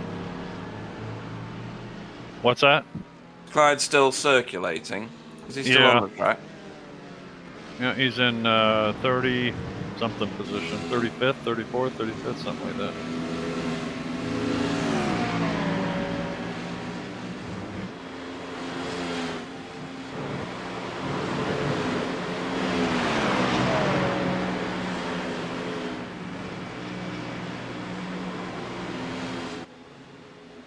David Heavey's having a whale of a day, too. He's doing pretty well. He's doing really well, actually. He's third in the AM at the moment. He's a bit behind Adam Wright, but not 3 or 4 seconds, which isn't insurmountable in a endurance race. No, definitely not. He's got Jeremiah McClintock right in front of him, really. 3/4 of a second ahead. And closing on him. Yep. And we know Jeremiah's no slouch. Yeah, he might drag David up to the back of Adam Wright, though. Adam Wright's done a very good job of stealthing his way through, hasn't he? Sure is. He's done some really good overtakes, very professional effort from him. And like Tyler said a minute ago, he's a hard racer. We've seen him in the V8s for a while. Yep, he sure is. Yep, and he's highly competitive.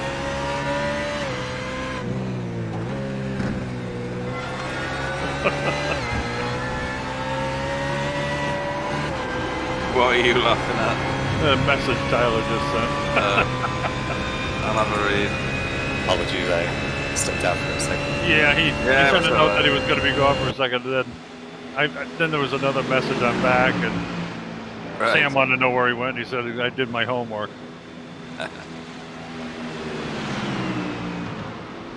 David Healy's not letting McClintock get away, is he? No, not at No, all. we were, He's sticking when right with when him. you were stepped away from him, we were saying what a great job he's doing today. And Adam Wright in the pits, he was one of those early pit Okay, callers yep. after a spin as That's well. the leader in the AM series, AM division. So this will be a longer stop for Adam, which will probably set him back a bit from this Heavey, Cullinan, McClintock battle. So he'll need to get a move on once he gets out of the pits. Hopefully Now. he gets some clean air. Can he make it all the way from here? Maybe. I think so. We saw cars Yeah. going. It'll be close, but we saw cars going 36, 37 minutes, I believe. Okay. So it'll be tight, but I don't think he'll have to save all that much. Yeah. If we get Jamie Wilson's on board again, I still love that camera. He's Oh, pushing who's that? Andy Maxwell quite hard. Yep. I'll tell you, he puts on the Discord. He puts up a copy of the races that he does. I love watching him. He does a great job.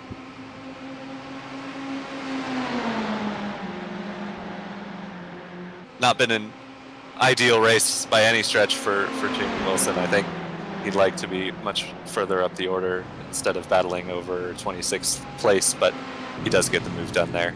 Yeah, and he's certainly not giving up either. Several more cars in the pits, including Ben Cullen. Yep.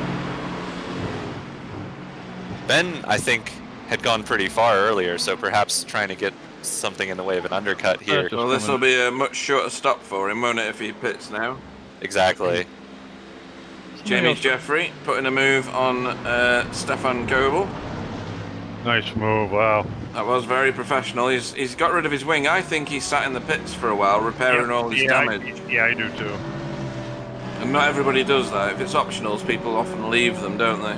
There's Yeah. Adam Watson in the pits from the lead. Oh, there we go. Yep. This might be the time that pulls everybody into the pits for short pit stops if they think they can get to the end from here. We've got about 34 minutes of racing.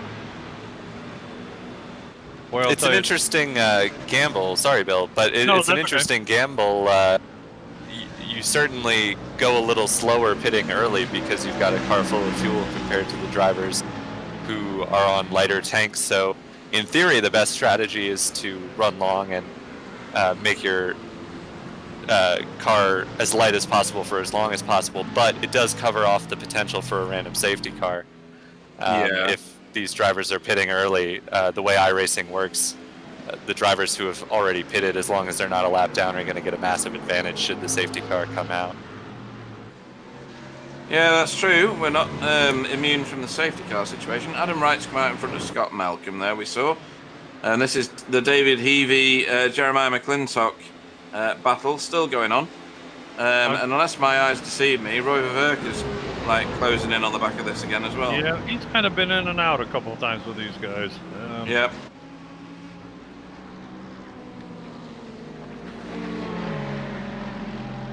Chris Shaw appears to have been caught by Jonathan Foote.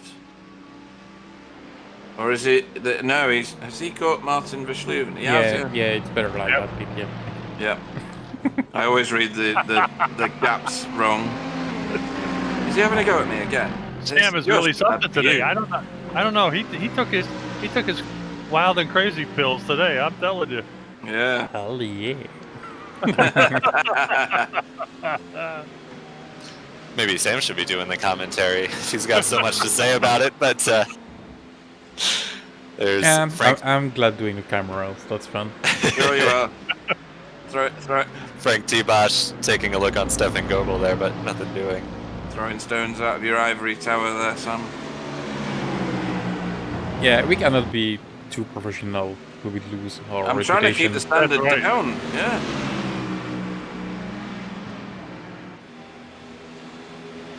David Heavey again on McClintock here. Hasn't made a move happen yet, but he's closer than ever, I would say, as they head into the final corner here. Well, these two don't have a rest. Let me tell you, they've been on each other for a long time. Wow. If I'm Heavey, now's the time to dive into the He pit might, lane and try he and might. cover it off. Nope. No, he stays out this time. Yeah, I agree But, with you, Tyler. He should have gone in just, and that would have been a good move. Do something different. Exactly, Try exactly. something to make something happen. I think Perfect. is the way to Well- go. He's got enough of a gap over Ralph Cullinan at this point. You hit it right on the head. That's perfect. That's what you should do. Yeah, a couple of other cars entered pit lane there. Marco Lewert being one of them. Craig Evans further down the field, but he is also in.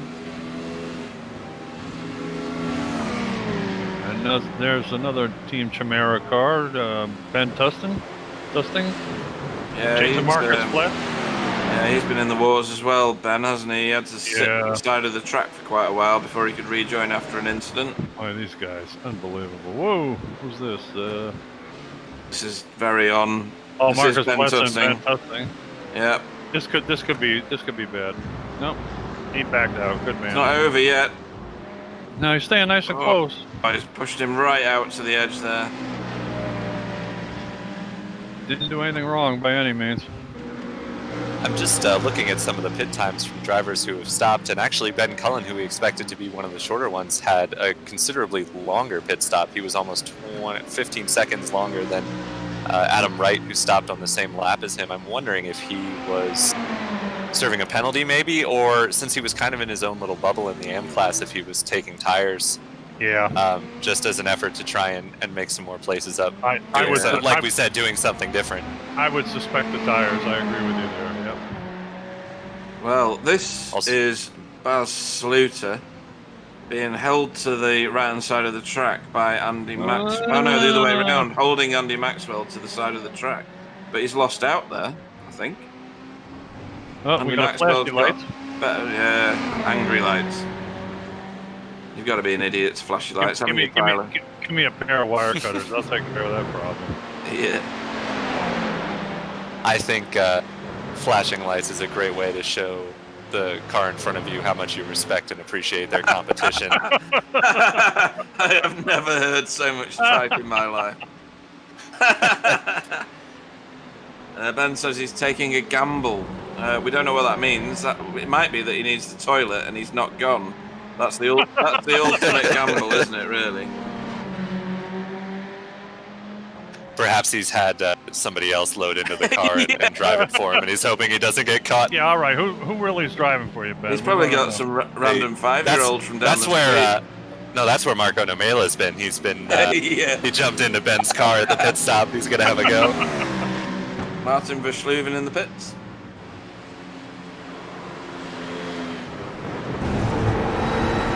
Oh, Oh dear. Oh, oh, that lots of me just tensed.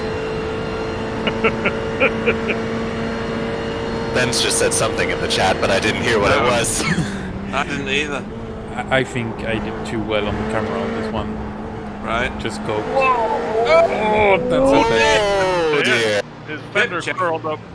Oh, he's not been lucky today, has he, Ben Tusting? Well, I don't think that was the best move on his part either, to be honest. Well, yeah, something about making your own luck, I think. Yeah, There. he put himself That on was- the outside of a I turn mean, that that- he was never going to make. It wasn't a very smart place to try that, I don't think. Oof. It's not really as if it's tough if you're the car following there, because even as Marcus is, that was Marcus in front of him, It right? was, yeah. I think even as Marcus is Let's, yeah. is moving over, he left a car's width there.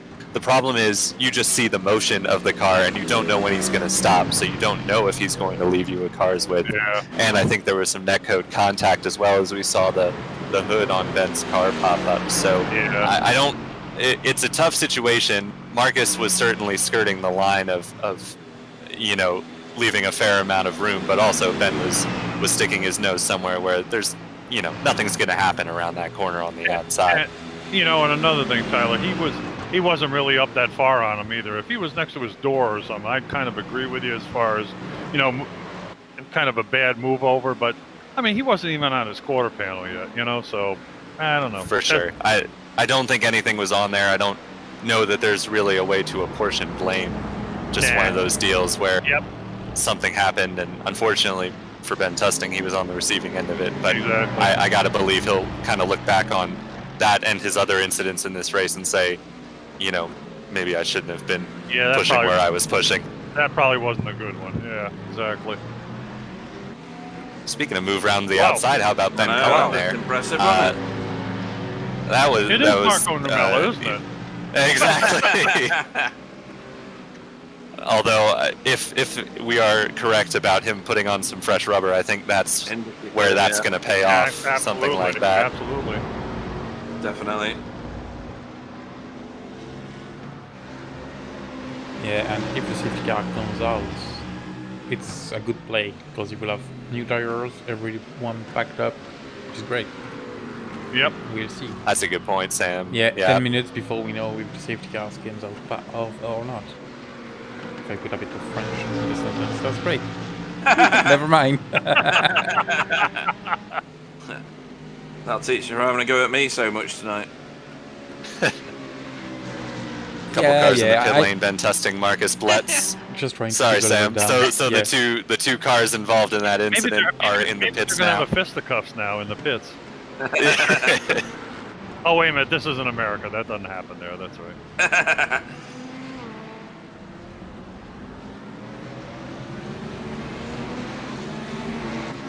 Yeah, Tyler can tell you can't go to a good old American short track race without having a fist fight in the pits. Or American road track racing, for that matter. That happens too, yeah. Marcus Blitz leaving pit lane after having his car serviced for the second time, I think. He did come out in front of his VTS Germany teammate Marco Lewert there, who has already made his second stop. So it's balanced off, hasn't it? It has, yeah, but behind a couple of the BSTV cars, Scott Malcolm, Adam Wright, both up the road in front of him. I know Adam Wright has made his second stop. I'm not sure if Scott Malcolm has yet. Right. Ben Cullen shooting down the inside of was that Bash Luger? Yeah, I believe so. It is indeed, yep.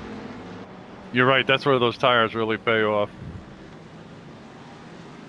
Who's it? Jamie Wilson and you know, Luka Lechovic. LL, yeah. Yeah.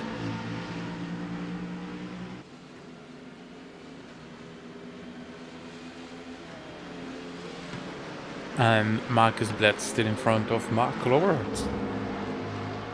Yeah, we mentioned that already. Thanks for paying attention.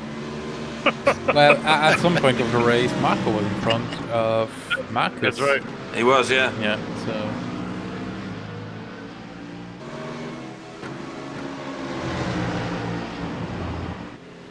Marco's been pressure, yeah. Yeah, lots of German swearing if this doesn't go well. Der Schweinhund! Gehen Sie so holle, du Schweinhund! Speaking of people, pit stops and how they were shaking out, we mentioned that the Paceworks cars of Adam Watson and Ty Simons might be working together to get Adam ahead of Martin Versluven when he made his pit stop, and he has. Yeah, both Adam and Martin have made their second stops, and they're currently running 6th and 7th respectively. Yep. Yeah, and Ty Simon's got himself quite a lead at the minute. And Chris Shaw's got some time behind him as well, so I think the very front runners are doing all right at the moment.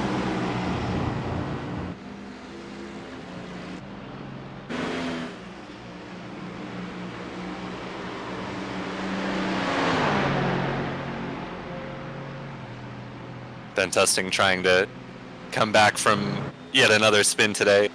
As we jump to the VTS cars trading places. Oh, looks like Marcus let Marco by there. And there's Ben and Simon Chester, with Ben getting the better of Simon at this instance.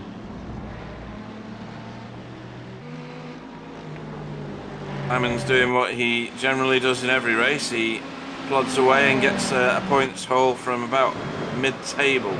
Oh dear! Oh no! That's Baz Sluter. That's a bad place to have spun. Yeah. Fastest part of the track, nearly. Yeah, well done on the cars that came through to spot the yellow flags and avoid the spinning Baz there. Roger Morton maybe having an issue as well. Drago! Oh! And that looked like a... Was that Baz trying to get back to the pit lane and stopped on track, perhaps? I think he ended up spinning again. Oh, he did. Oh, dear. And trying to get back on track in the wrong gear, I think. I think he's trying to pull away in third or something. And then ended up stopping on the apex, so... Yeah, it looks like he stopped to let Roger through, and Roger thought he was going to keep moving, so he cut to the inside, and unfortunately they came together. A little embarrassing. Just a bit. McClintock's back in front. Just noticed that. Thank you, Sam. So this AM battle continuing to rage on for the lead. Jeremiah McClintock ahead of David Heavey. We'll have to see where Adam Wright shakes out once all the pit stops are through, but at the moment, McClintock's trying to make a run for it.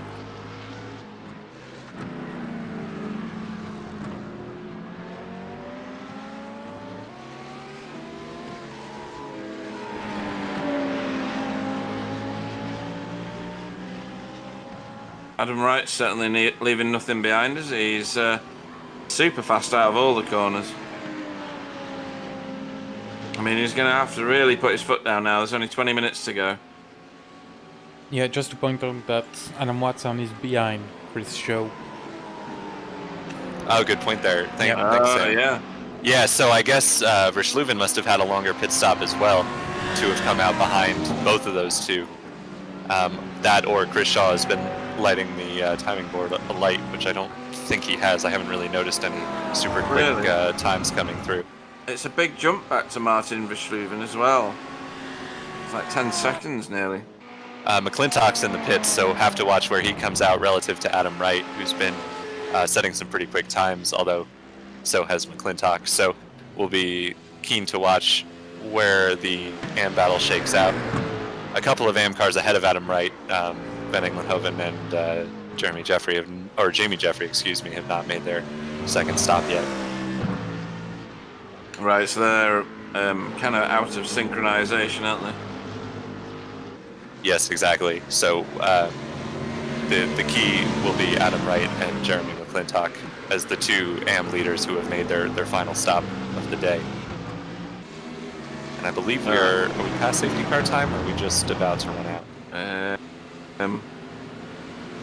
think there's 4 minutes left. Yeah, you're right. Yep.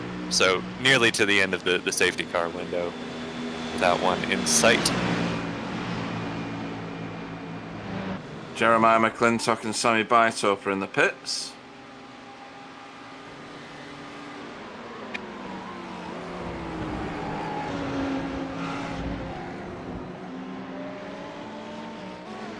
Hearing Ty Simon say he's going to be in this lap. So as Adam Watson's gotten by Chris Shaw there. He has, and it's very tight. It's not over though.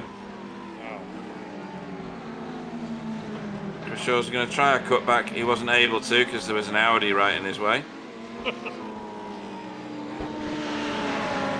Meanwhile, in the Adam Wright McClintock battle, Wright's come out some 12 seconds behind, which kind of shows the penalty you pay from pitting early for damage repairs, unfortunately for Adam. But he's not out of podium contention, I don't think, for the M class. We'll have to see how it all shakes out. But if he keeps pushing, I think he's got a good shot, as this is not over still between Shaw and Watson. Chris is not happy. He wants his position back, definitely. Tice is meanwhile in the pits, so he will probably slot in somewhere up the road from these two, but we'll have to see if he makes any sort of a longer stop for some reason. He in the pits as well from the AM lead. There's a few in now as well. Ralph Cullinan's just boxed the car as well.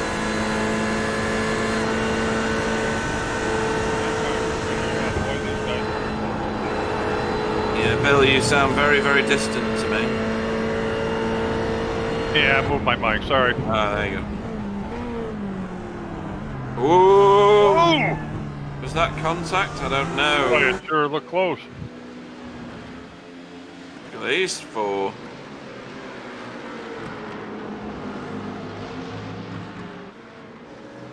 So that's Marco Loert. Scott Malcolm in front. Scott Malcolm Tice, got the new design BMW front on that.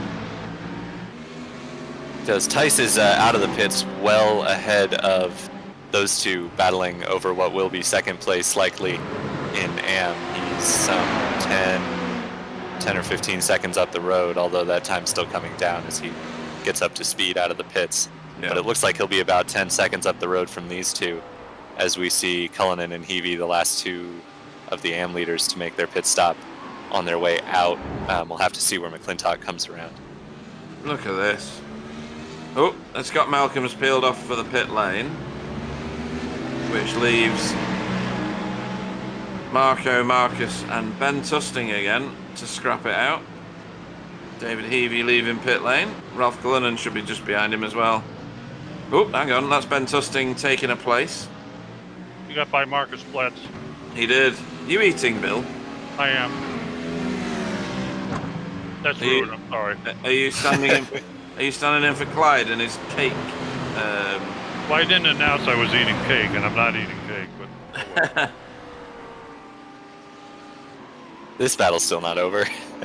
I don't think it will be over until this race is over, to be honest. I think Chris Shaw and Adam Watson have pretty comparable pace right now. no red Working their way through. No, for sure. Yeah, they've got 14 minutes to duke it out, and there's no. I think that means there's no random safety car. Yes, I believe you're right. That window has passed, so what's on track is going to be what we're going to see for the end of this race. So perhaps Ben Cullen's gamble not working out to his liking. Obviously, had the safety car come out, Marco would have been flying through the field. But Ben currently 17th. He's not that far down the order. He's 7th in AM at the moment, running up on Lebrun. It looks like. So still some positions to make up for him, but not as many as he would have gotten if the safety car had come out. As the top two are in, and I believe they're the last two to make their pit stop. Yeah, I think they are as well. Yeah. Yeah. Did you look at the time, guys? We did. If you're talking about the safety car, we had a lengthy discussion on it. Okay, sorry. This is okay. I was Yeah, just welcome to the looking race. at. Sam Boozin. Yeah, I'm just making my evening up today. Sorry. Never mind. I'm sorry, Sam. I should be nicer to you my first time in the booth. Yeah, he's yeah. He's been it's chatting your away to last Seb time, Hawke yeah. and Yeah, I was It's just, looking you know, and looking at the website, by the way. So this is why Yeah, I did not listen to you anymore for 2 minutes.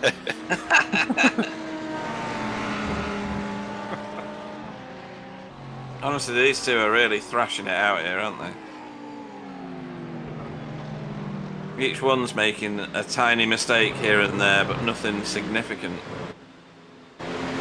It is taking away any hope they might have of catching Tice Simons, Yeah. though, unless Tice makes a mistake. They're not quite on his pace, battling as hard as they are. Van Englenhoven is the last of the AMs to pit, I think. He's in the pits now, dropping back. I think you find when you battle the way that Chris Shaw and Adam Watson are battling, you have a tendency to lose time in your lap, and you know, you're paying more attention either driving in the mirror or trying to figure out a different way to get by, and Yep. you lose lap time. So, but it's exciting. It's really good to see, in my opinion. I'm glad they're doing it. Yeah, for sure. It's a better for the viewing audience at home. But yeah, you spend more time looking in the mirror than you do looking forward, and that's never good for lap time. The ideal way to make a quick lap, of course, is to just focus on the road ahead of you, which there is no way for Adam Watson to do right now with that Ferrari looming close in the mirrors. That's right. That's right. Exactly.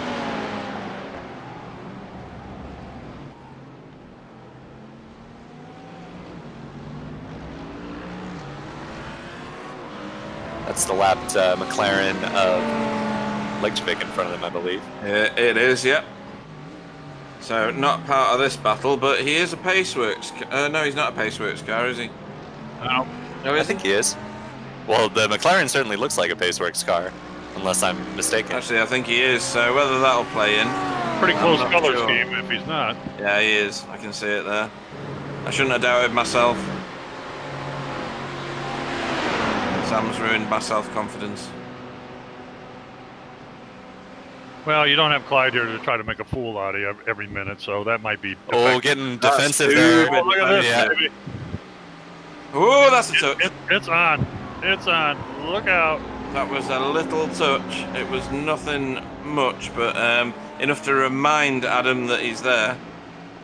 I don't think Adam really needs a reminder that he's there. I think he's pretty well aware at this point, the way he was defending down the Kemmel Straight. He was not defending for no reason, I don't think. But Ben Cullen on LeBrun here for fifth, top 5 in the AM class. That would be a decent result for Ben Marco there.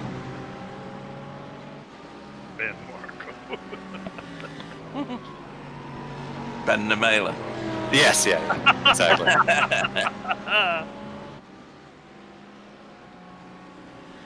Right, so flashing lights Flashing from lights. Adam. Letting his teammate know he's coming through. Chris gets through, or does he? Yeah, he does. We jump back to the 5th place AM battle. Ben's got to run down the straight, makes the move to the inside. We'll see if he's brave enough on the brakes here to get the overlap on LeBrun. He's got the better tires. He should be. It doesn't quite get up there far enough. Played it safe that time. He knows that he's still got a couple more laps to get it done, and I think he's pretty clear he's got a faster car than LeBrun. And it's a long way Not- to the next car as well. Exactly, both in front and behind him. So this is what's in play for Ben at the Yep, moment, I think. definitely.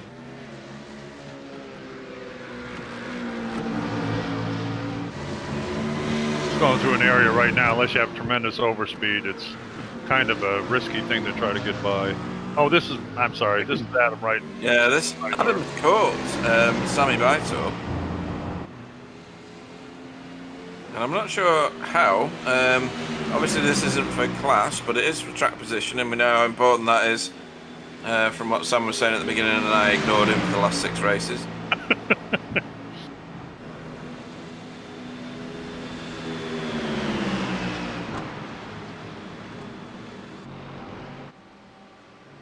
By the way he's been treating you today, I don't think he's appreciated your ignoring him either. Boy, this battle is on those two guys. See ya, boys. Now we know how good Ben. Oh, we know how good Ben was under braking. Adam Wright Oh, he's done and Sammy Bytorp there. Oh, that's a. Oh, that was very close. Yeah, I thought maybe try to get him coming out of there, but didn't have the room. Yeah, run him down to the edge of the road, Jeremiah. He wants by. David Heavey really putting the pressure on Jeremiah McClintock. Yeah, and this is for the class win. It is, that's right. Whoa!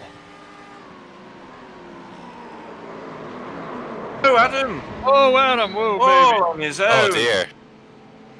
Oh, that's too bad. Oh, I think he did that all on his own, too. he did. He was Oh, he got up on the... nobody near him. No, it wasn't that one. It's this one. Just got over-rotated. We saw that happen to one of the Ferraris earlier as well, Yeah. but that's a shame.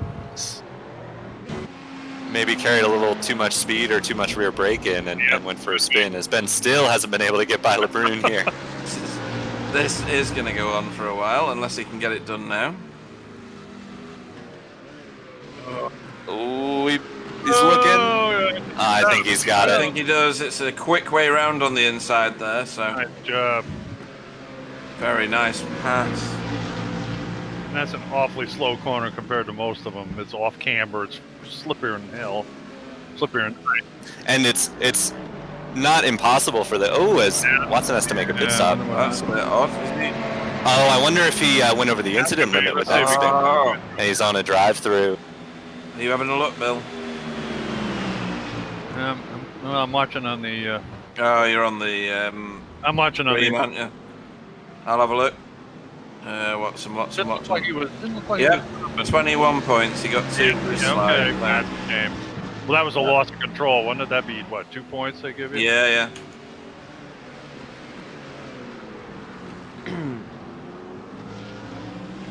And on we go again with David Heavey trying to chase down Jeremiah McClintock.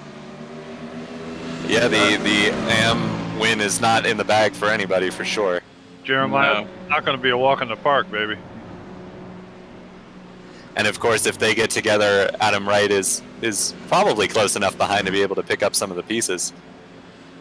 And what a terrible, pass through you got to do in this pit lane. It's about 2 miles long. It's Terrible. It's a disaster. As Heavey goes through. Wow. That's What is changed that? for the lead of the AM. Whoa! Oh, goodness. Or is it? Or is it? Wow, what a charge that was almost up front. I thought, uh-oh. The inside. This is Van Englenhoven on Mark Herron for 17th overall. All the points count. For sure, and that's both AM class drivers, so that's 7th in AM for Van Englenhoven.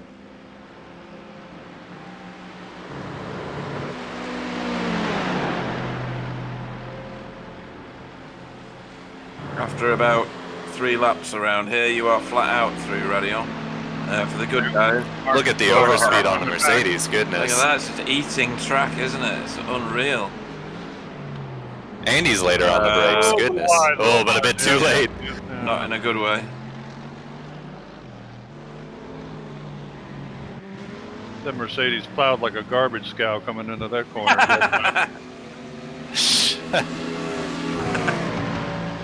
That's brilliant.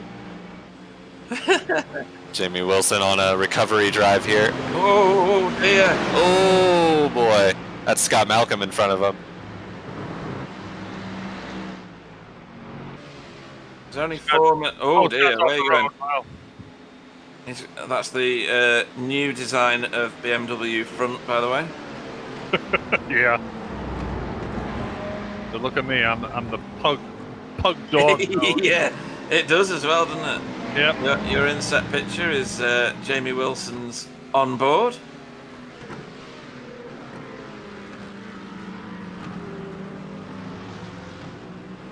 And that's actually Ty Simons right in front of him, I think. So they've just been lapped by the overall race leader.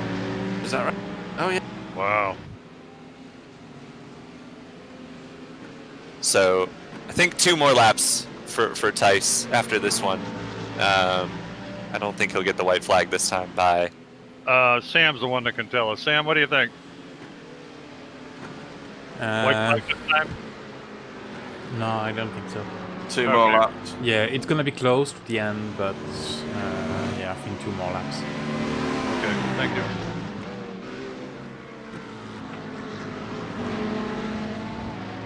Tyler, you have to remember Sam's the director, so you have to. Sorry, yeah. Yeah. Until the race is finished, then you just call him whatever name you want. Even though we're not professional, we still have to follow that kind of courtesy.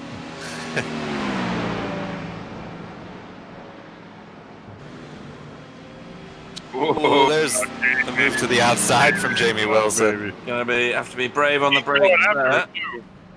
Wow, Nice move. goodness. That was good. Jamie the Charger. Wow, that was a great move. Surprised the hell out of Scott Malcolm, I'll bet you. Wow. Oh, that's a shame.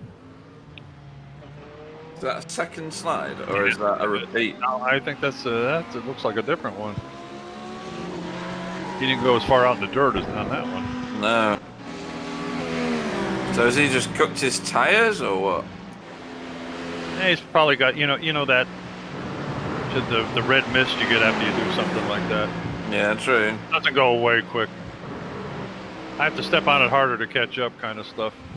Yeah. He's dropped quite a way down, hasn't he? He's in 16th. That's at a the moment. shame. He's been driving a heck of a race today. He was. His recovery drive was incredible. Yes, it was. As Tyler pointed out before, he had already been in a kind of a scrap and came back to fight for the lead, but Yep. Sadly, gotten another one. Too bad. Well, that was his own doing, unfortunately. Oh, looks like Cullinan's got to drive through. Yeah. Oh boy. I've just seen it. I was just watching him dropping down behind Ben, Drive Tusting, and through then Adam. or out of fuel. Wasn't well, he didn't find out. an early pit stopper? He was, but it doesn't look like he's peeling to the right at all. Yeah, He he might be around qualified the quite other up, side. No, maybe so not. that- It's another spot for Ben Cullen there It is, in the AM class. or it will be. Not yet. For Yeah, it's Ben drive-through. Ben Nermella. Yeah. Yeah. I like that Ben Nermella. Or is he in this bit of the pits? God, that's a long ways around. Do you know what? I hate it when Sam is right. It's almost as bad as Clyde being right. So this is a splash and dash for Ralph Cullinan. Oh boy. You know what, Pete? If you had paid attention to the race, Oh my god, I'm gonna kill him. well, Right, here we go. There is no such thing as Belgian fries. They are just fries. There we go. That'll make him go quiet. yeah, I'm gonna flush Pete from the booth right now. There we go. See you, Pete, bye. Welcome back, Pete. Are you calm down now? Did that. Childish things I expect from Clyde. Right. Meanwhile, the AM battle is still raging on, as I think they'll be coming through to take the white flag this time. Yeah, thank you, Tyler. I think Tice, yeah, because Tice is well up the road. He's Oh, that was already wide. Yep. on his final lap now, but Heavy's opened up a bit of a gap on McClintock, but we'll have to see if he can hold it down the Kemmel straight with the toe in behind. And Jeremy looks like he's not bothered about incidents because he went massively wide at Blanchimont, and that means he's probably just going to throw everything at this. This is the last Certainly lap now, seems is that it? way. Yep, should be. Can you tell, Sam, or is it? Are you not sure? Yeah, it Well, Yeah, right, cool. has Yeah, been Tice done is by still race pushing, control so as well. they haven't taken the checkered yet. He's dropped back a bit there. He's a bit too far to. Oh, maybe not. Perhaps trying to get a run up Yeah. through the exit of Radion without pushing wide. As there's some trying to break the toe from Yeah. David Heavy. Flashy We'll, light. Oh dear! Intimidatory tactics from Jeremiah McClintock. He's just telling him what a good friend he course. is. But Yeah, hello. That's exactly what that doesn't mean. No, he was just saying, yeah, good race, mate. Good win. I'm gonna take you before the end. Yeah. Oh dear. not many places to do it though. Really, just kind of that last final chicane is the only passing opportunity they've got left, unless Heavy slips up. Yeah, this is. As we see Tice Simons coming around to take the checker. Yep, into the chicane. The final time. The stupid chicane, yeah. And there you go. Oh, Tice yeah, Simon. there you go, baby. All right. Taking it Yeah. easy. I don't think he's across the line yet, but he does have a 15-second gap over Chris He Shaw. does. so- He doesn't need to heat his tyres up either. Boy, that was No, plenty of time to another, celebrate. another great performance by Ty Simon. Really did an excellent job. Yep, Chris Shaw in second. Flashy lights for Good Chris. job. Good job, Chris. And Versluven in third after an early lead. Good job. Heavy's got a decent gap over McClintock. I don't think there's going to be anything for a challenge into the final corner. He's absolutely nailed that last lap, David Heavy. So he will be your AM class winner with It's a double win for Paceworks BMWs. it is. And Jeremiah McClintock in second. Well done, David Heavy. Good job. Adam Wright will round out the AM podium here in 8th place. That's one of our BSTV colleagues. Good job, Adam. And this fight is still ongoing at the moment. Mark Heron, Jamie Jeffrey. This is the This one's not 7th in over. AM. Yeah. Now Ben should have newer tyres. And he's got a fair amount of track still to do this, so this might still be on. It might end up in absolute tears if it all goes wrong. Oh dear! He's diving all over the back of that Mercedes. Yeah, Jamie's been picking his way back through after his issues in the pits, but he's going to have a look here. Maybe try and get the over-under. He's not going to do it there because that Mercedes is 3 meters wide. Tries to get the run out of the final corner, but... Whoa! Big wiggle. Big wiggle. So, 8th Good try, Jamie. Good try. Still a good result for his first race out. Lots of wheel spins from the Paceworks boys. And of course, there's still a few people probably finishing races here. A couple of result cars there. Yep, Frank T-Bosch chasing down Roger Morton. Didn't manage it quite. It's for 10th and 11th in AM class.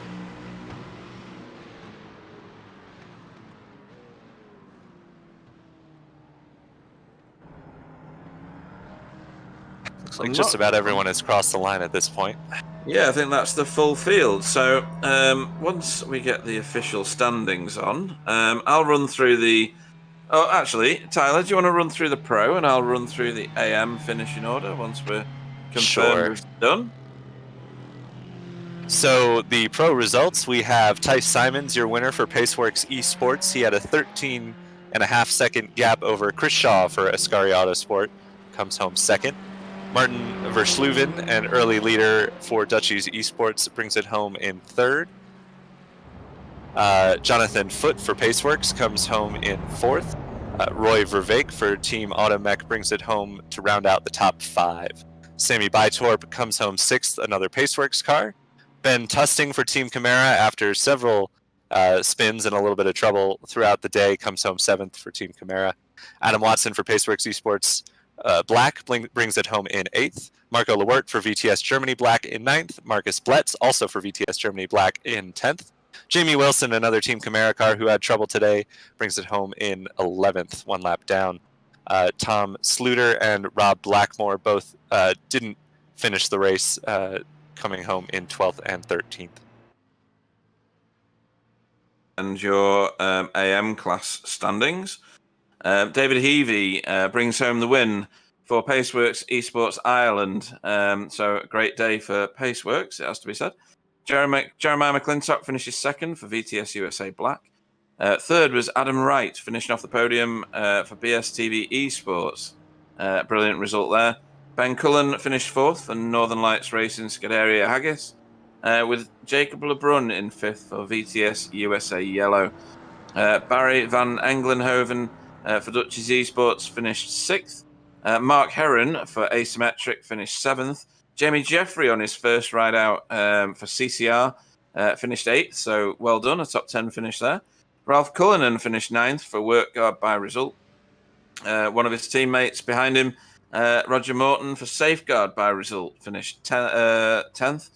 And Frank T-Bosch for Result Spiro, yet another result car, finished at 11th. That's why I stuttered. I didn't realise there were so many of them. BSTV Forza Haggis car was brought home 12th by Scott Malcolm. Stefan Goebel finished 13th for VTS Germany Yellow. Luka Lechevich for Paceworks Esports Ireland in 14th. 15th was Simon Chester for Northern Lights Racing Scuderia Haggis. Andy Maxwell finished 16th for Optical. John Redwine finished 17th for VTS USA Yellow. And some bloke called Clyde Whiting finished 18th for BSTV Forza Haggis, with 19th being Alan Toon for Safeguard by result. Baz Sluter finished 20th for Dutchies Gaming. Craig Evans was 21st for Northern Lights Racing Isle of Bass. Larry DeLonge finished 22nd for Dutchies Esports. Kevin De Winter 23rd for Stage 1 Racing. Carl Hardy 24th for Result Headwear. Martin Sampson 25th for Automech Knock Hill. 26th was Danielle Giudici for BSTV Esports. And I have to scroll for any further results. James Underhill finished in 27th and Rob Blackmore in 28th. So, a very interesting race. Your race feedback, Bill. Can we have your review of the race before we start on the commentary and the interview? You certainly can. I thought it was really an exciting race, especially up front. Ty Simons kind of put a period on it in the end and got a very good lead. But up to that point, it was anybody's ball game. There were 3 or 4 cars up there fighting really hard, and it was fun to see. A lot of the impressive drive by Adam Wright did a great job today. The AM guys, there were battles all over the track. It was an interesting day. We had a couple little skirmishes here and there and some ridiculousness in the beginning, but you got 40 cars out there fighting for the same spot. It's pretty difficult to avoid. So, but all in all, it was a great race, great track, wonderful league, excellent commentary. So what can I say? It was a great day. It was. And Tyler, your race review? Yeah, once everyone figured out how to not crash at Lacombe, I think we had some really great racing going on. Obviously with this amount of cars on track, there's always going to be incidents, and we certainly saw a few to start the race. But once everybody settled down, there was some really, really excellent racing throughout the field. As Bill said, the Tice eventually put the hammer down and built up a pretty significant lead and wasn't looking back. But throughout the field behind him, including for the overall or for the AM win, there was just some really, really great racing all the way through. I'd agree with all of those statements. To be honest, I thought it was a bit messy after about the second lap for a few laps, but once they all got sorted out, then it calmed down significantly. And we'll start the interviews now. And as long as all my button pressing works very well, we should end up with Ty Simons in the booth, our race winner, our runaway race winner with 13 3/4 seconds. Welcome to the booth. Yeah, thank you. Good to be back here again. I bet it is. With another race victory, it's got to be a good feeling. What were your standout moments from today's race? Well, especially the start. I qualified second this time out because I think Martijn Versleeuwen got like a draft or something of one of his teammates. But GG to him on the pole position. And then during the race start, Adam jumped me because he just went flat out through a rouge like an idiot. And he got a run on me. I on cold tires, like no way I'm getting that one flat out. But he did, and he got a run of me. So he was also moving into Martijn Versleeuwen's rear, and he sent it. And then I think it was a bit of netcode plus, a bit bravery of both of them, and that they collected each other.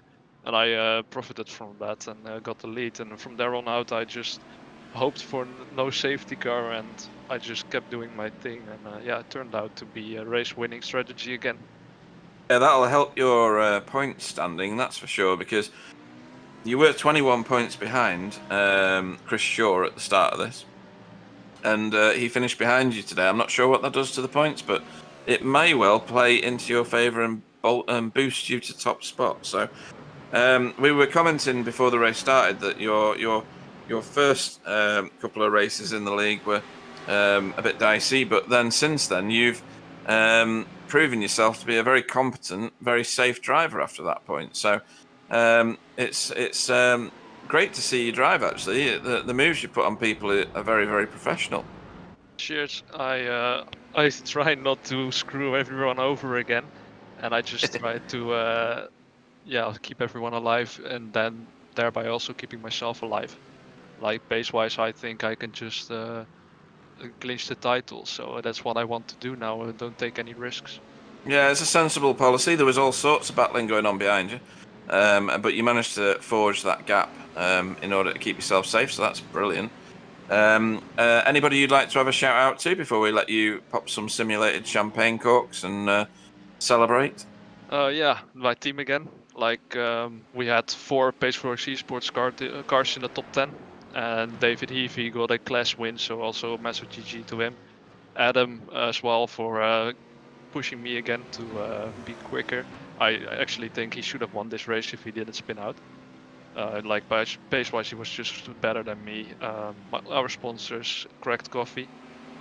Did the boat arrive yet for your free coffee, or did it not? No, it hasn't showed up yet, guys. Oh, shit. Well, it should get there in the coming weeks. Oh, dear.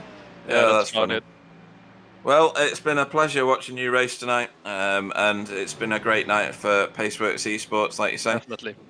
Definitely. So thank you very much. Thank you Our also. race winner for tonight, Ty Simons. Yeah, well see you done, in 2 Ty. weeks.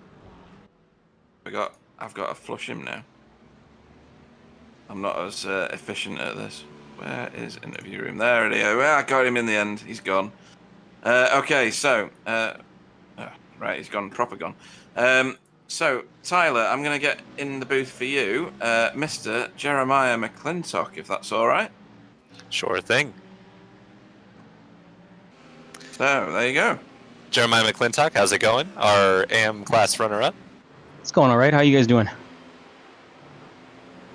Not too bad, not too bad. So, unfortunately, not the win that perhaps you were hoping for, as it looked like you had quite a bit of pace amongst the AM runners, but quite a entertaining battle with David Heavey and Cullinan as well. You seemed to be in the thick of it throughout pretty much the entirety of the race.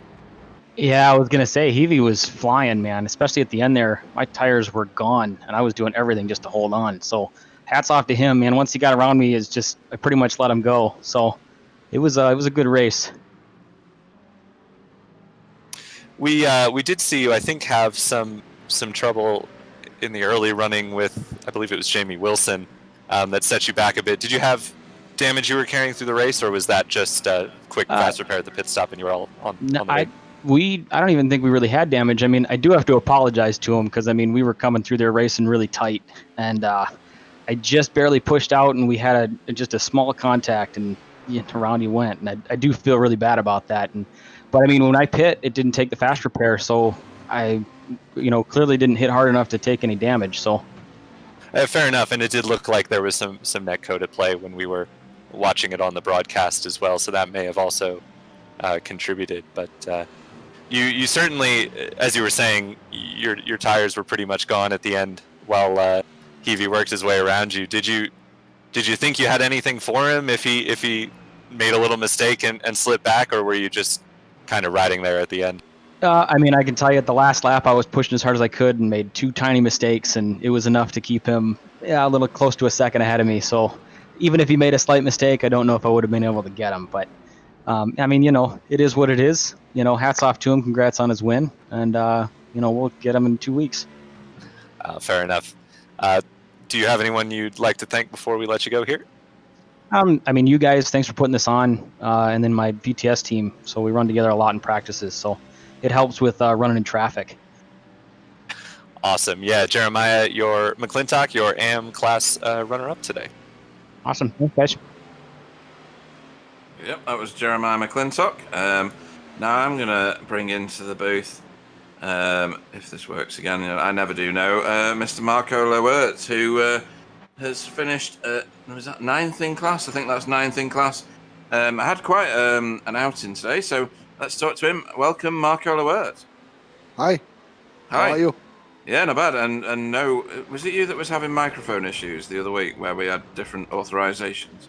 Yes. It was, yeah, right. So all sorted now, so that's good. You were racing pretty much with your teammate right at the end for quite a long time, weren't you? And then there was a multi-21 thing where one of you let the other one go, I think. But tell us about your race. And it was kind of boring, I have to say. Only perhaps the coming together with, who was it, Adam Wright? Was not so brilliant. Okay. Yeah. But it's hard if you run, go in the braking zone, brake, and then if the car is there, you can do nothing. So perhaps I could have backed up, but the other problem is I forgot to deactivate training paints, and so I there were cars I never have seen it before. Who are these guys? Am I in the right race? What race is this? Am I in the right race here? Yeah, That's brilliant. when I watch it now in the stream, it's a completely different race. I cannot remember these guys. I know these guys. I knew I was in the right race. Yeah. No, that's funny. Yeah. So, where are you in the standings, or where were you in the standings? Well, one Let's have thing, a quick look. Marco, I can say was you got accused, I think, the other night of having your teammate beat you all the time, but you were ahead of him today. So there you go, mate. Yeah. So, but we are always so close. It's just a little bit the difference. It's not big. I thought you were doing like formation flying out there or something. I was trying to figure out what you were doing, but no, and there's no multi 21. It's just I was a little bit faster today, and he let me go. So I think it makes no sense to race or to fight here. oh no, absolutely Too much not. time. I agree with you. Yep. So you were fifth. You're gonna have to make a whole load of points up to catch Martin Versluven or AAA. AAA wasn't here, so you may have clawed a lot back on AAA. So. Yeah, but not Versluven. Versluven was. He was good, wasn't he? Yeah, he was. Yeah, and he made no mistakes, I think. Usually, sometimes he does spin it. Yeah, but yeah. Yeah, he was pretty fast today. Well, it was very crash-tastic at the beginning, and it was very, very calm and calculated and much more professional at the end. I enjoyed watching all of you race tonight, so thank you for that. Anybody you'd like to have a shout-out to before we let you go? No, just I thank the team. I think we had a good team result today. Marcus and me, especially, and and I thank you and all the viewers. Yeah, cool. And don't forget to turn off trading paints next time. Thank you very much, Marco Lowert. Okay, bye. Hang of this now. Right then, for you, Tyler, is Mr. Ben Cullen. Once I get him in, he should be landing now for you. Ben Cullen, welcome to the booth. Did you enjoy watching the last part of that race from your comfy chair? Cheers, Marco. Have a safe flight home. Sorry, you were talking to me. Yeah, I had a great race. So you told us on the broadcast you took a gamble. I presumably you took tires at the end of the race, given your pit stop time. And although, as you said, it didn't necessarily work because you didn't get the safety car, you did manage to bring home a fourth place in the M class, and you were putting some moves on people towards the end of the race there that were pretty impressive. I mean, I can't remember them.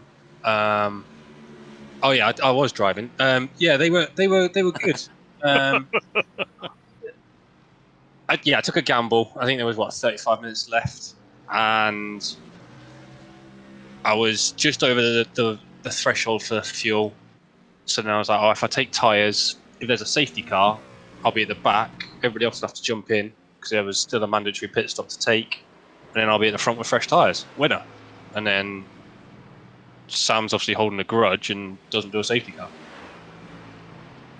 Well, we do know Sam was a little grumpy today from the booth. So perhaps a power trip today. People, flushing people, shocking.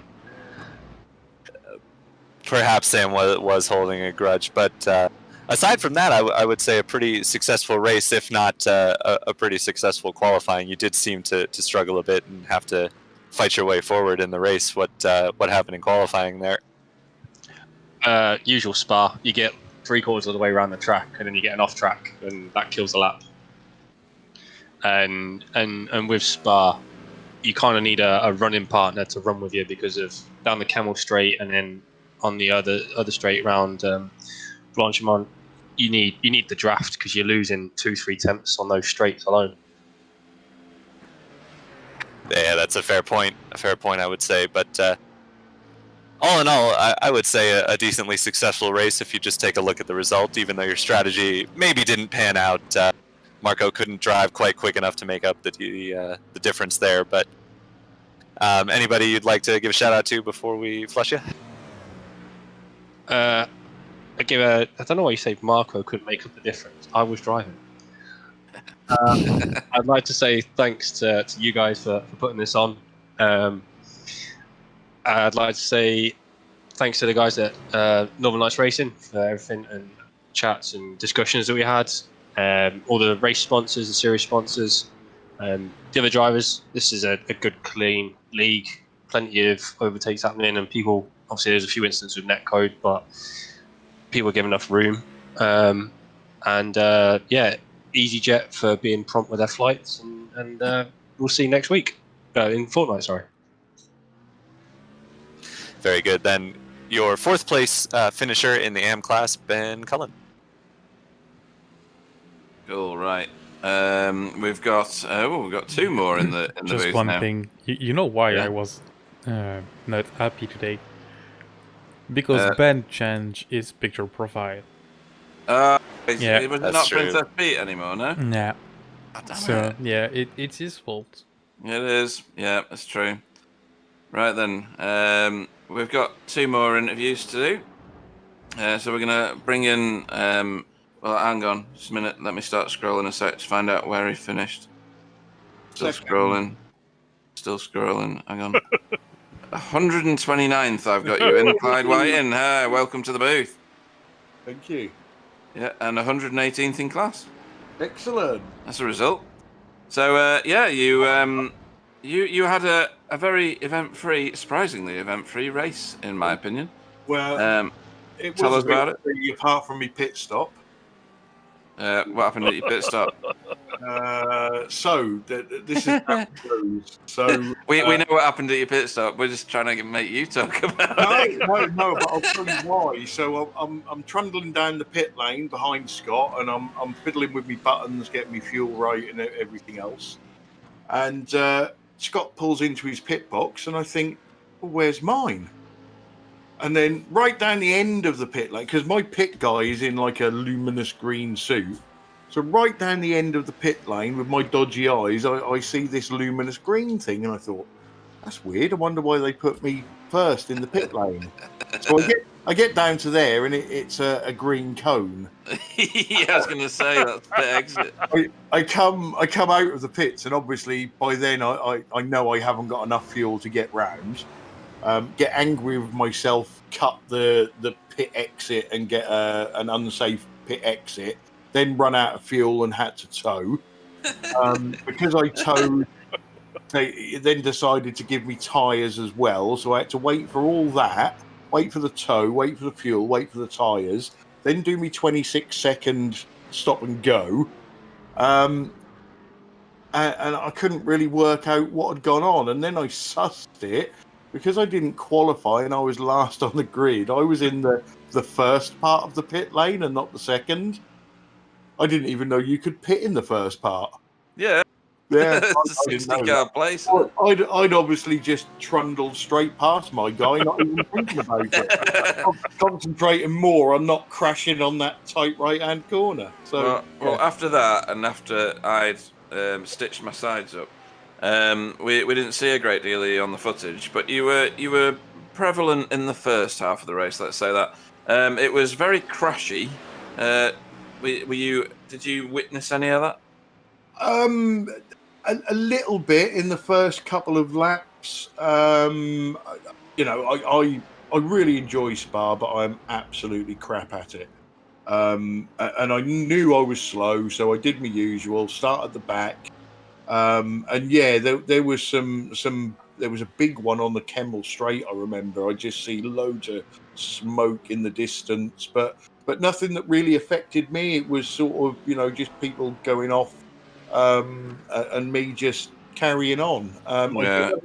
I did have a good battle with, and I can't remember who the bloody hell it was. I don't know if it was Andy Maxwell.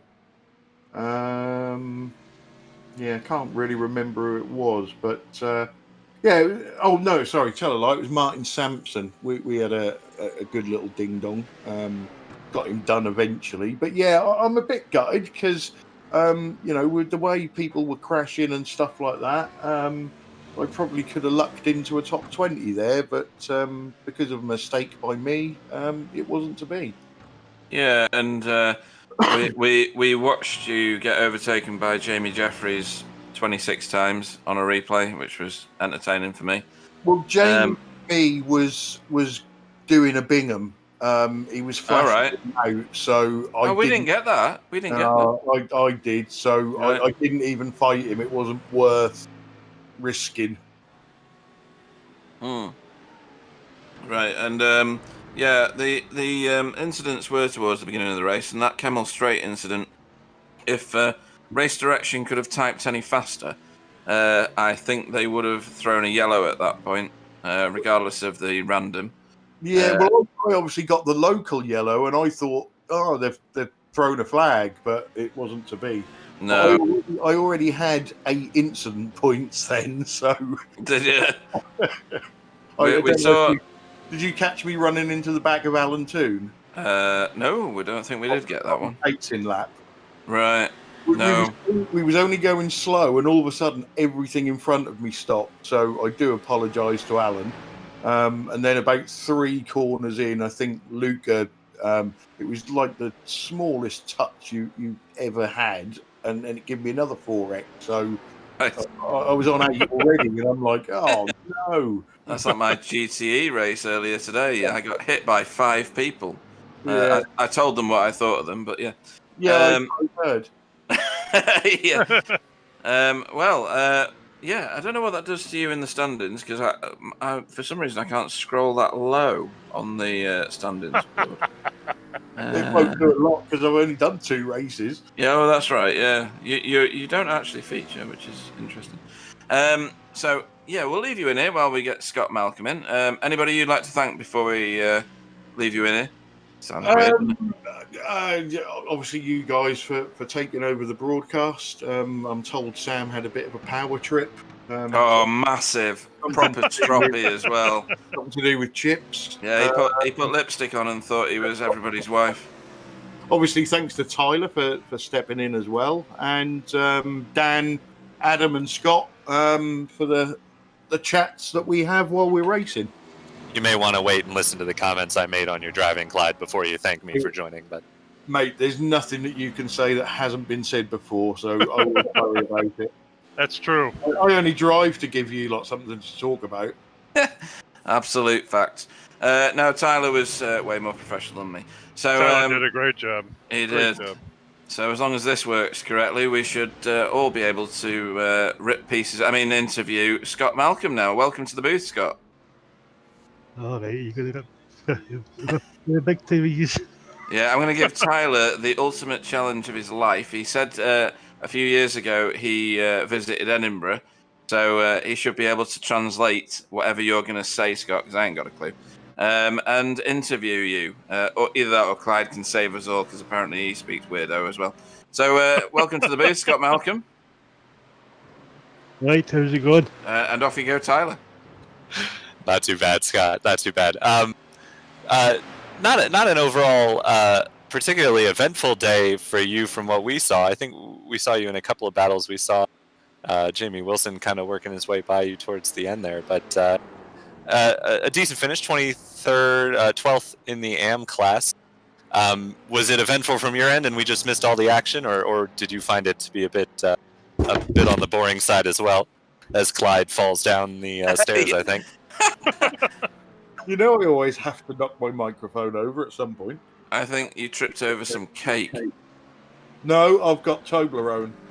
Right. Well, anyway, to be honest, I just about completely forgot about this tonight, and I just jumped on about 7 o'clock. I hadn't even tried to set up the Clyde and posted to me about 3 days ago. Slacker. I've been practicing all week. Aye, right. Liar. What have you been practicing?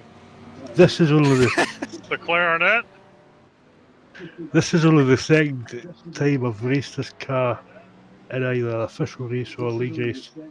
So I am kind of a bit... Well, as we all know, Spa is one of the easiest tracks to get a hang of quickly. So I'm sure you were right up to speed right away. Right, okay, so that makes me feel a bit better.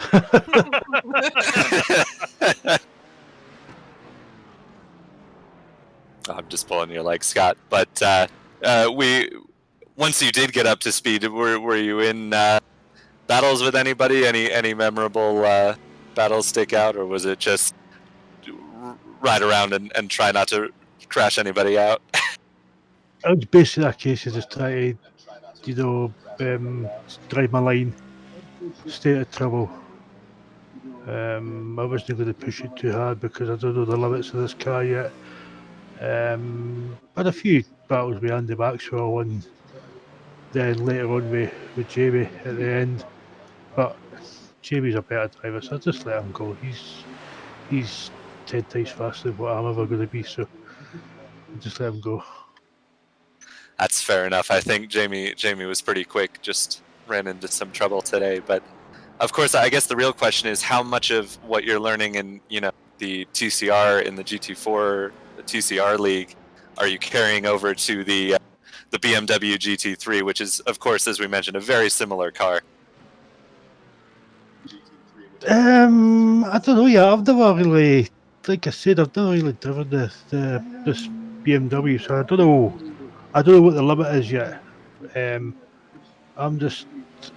I was speaking to Alan Toon earlier, and I was saying that I'm still braking as if I'm still in the TCR, and I know that you just can't do that with these GT cars.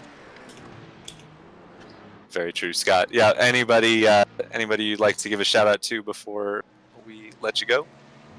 Nah, not really. Very good then, Scott Malcolm. Such a happy soul, isn't he? He's a ray of light. He's a ray of light. Yeah. So, interesting race. Lots and lots of crashes. Like I said, if race direction was any quicker at typing, then we'd have probably had a safety car on Kemmel Straight on whatever lap that was, where Frank T. Bosch did his code brown dodge through the masses of cars that were crashing and spinning. That was unreal. Wow. It was amazing, wasn't it? I don't know how he did goodness. it, but I thought he's a gunner here for sure, and he wasn't. It's not hard to see how people crash, though. That in these cars, Eau Rouge is like 100% pucker. Oh, no doubt. What's the one with the silly name, Blamongi Monge or whatever it is? Blanchimon. That's the one. Yeah. Welcome to the Xenophobes Race Society. But that one is just clench all the way through it. So yeah, you only have to be an inch offline, and that's it. You're dead. Absolutely true. But it was well, we saw why people crashed. It's because two people making a bad decision at the same time, usually at Lake Hume, results in a crash. I think there was 6. I'll be corrected. So the whole league needs, if we ever visit again, needs to think about how they take on that corner, because there was some proper silly moves going on. Well, not silly moves, but just, what would you call it, Tyler? Just misguided? I think silly moves is probably a fair description. All right, okay. Just people making racing maneuvers that were low percentage and were probably not going to work if the other person didn't leave space. And what we saw, I think, at the beginning of the race was a lot of people not leaving space.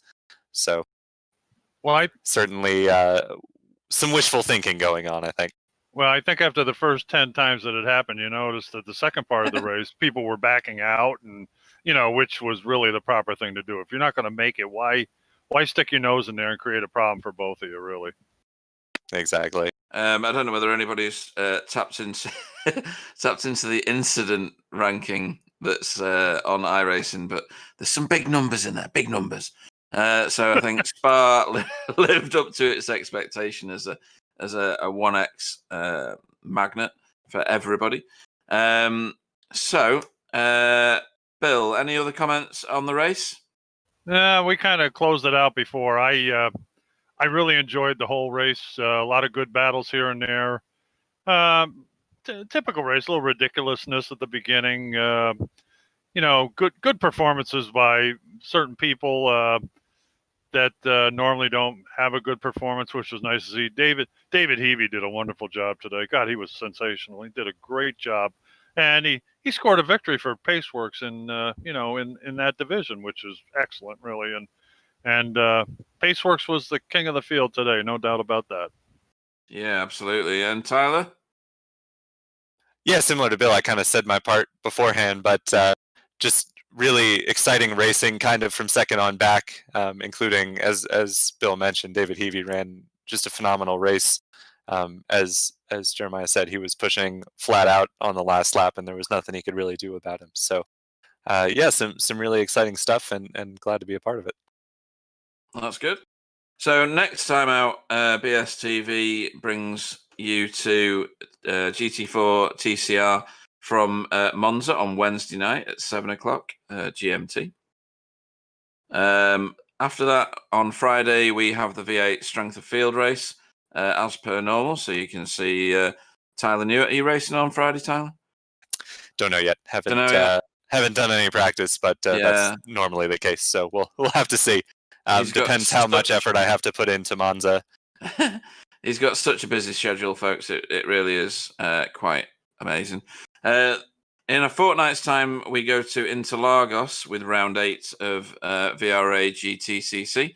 And there's lots and lots for you to be excited about with BSTV. We've got a Christmas race coming up. Is it next week? We've got a 12-hour Saturday race. Yeah, we've got a special race coming Saturday, which is the ISRC 1500 miles of Sebring, somewhere that we haven't been for ages. Yeah, Sebring's always entertaining, it has to be said. I feel like we're living there. Sebring again. Yeah, okay. Yeah, count me out then. I'm not going to do that. It is funny stuff. It's funny because it's true. So yeah, lots to tune in for. And I'm going to say goodnight and let the guys very quickly say goodnight, and then we'll close the stream. So thank you for watching. If indeed you still are, give us a thank. Give us a watch on or a like on Twitch and YouTube and any other platforms that we're on. Go to the merch site. There'll be more merch coming soon as well. And have a great end to your weekend, because tomorrow's Monday. Boo! And over to Bill. Yeah, good night, everybody, and thanks for the people that tuned in and watched. Thanks to all the drivers that showed up. They put on a heck of a show for us, which was really great, and we appreciate it. And a special thank for Tyler Newitt to sit in. He did a really great job, and everybody, hope you have a good evening. Good night. Yeah, good night, everybody, or good evening, good afternoon, as it were, from me. I enjoyed getting to watch that race, getting to commentate on it. Thanks to Clyde for bringing me on. I appreciate the chance to not be bored out of my mind on a Sunday afternoon. So I will pass it to Clyde or Sam, one of you guys. Yeah, Clyde was racing today, so he's not able to say goodbye to everybody. This chance within this interview, so yeah, thanks for the drivers. It was a great race again. Some mistakes, as you said, but overall, great race. No safety car, which plans out fourth days again, and a great arm battle at the end. It was great fun. So yeah, come on, Clyde. And we even hear the broadcast sound in your microphone, which is kind of annoying. So goodbye, Clyde. I just flushed him, by the way. Oh, and now I'm out of the live booth. So here we go. I've been flushed by Clyde, which is pretty annoying today. Anyway, guys, thanks for watching. We'll see you next time.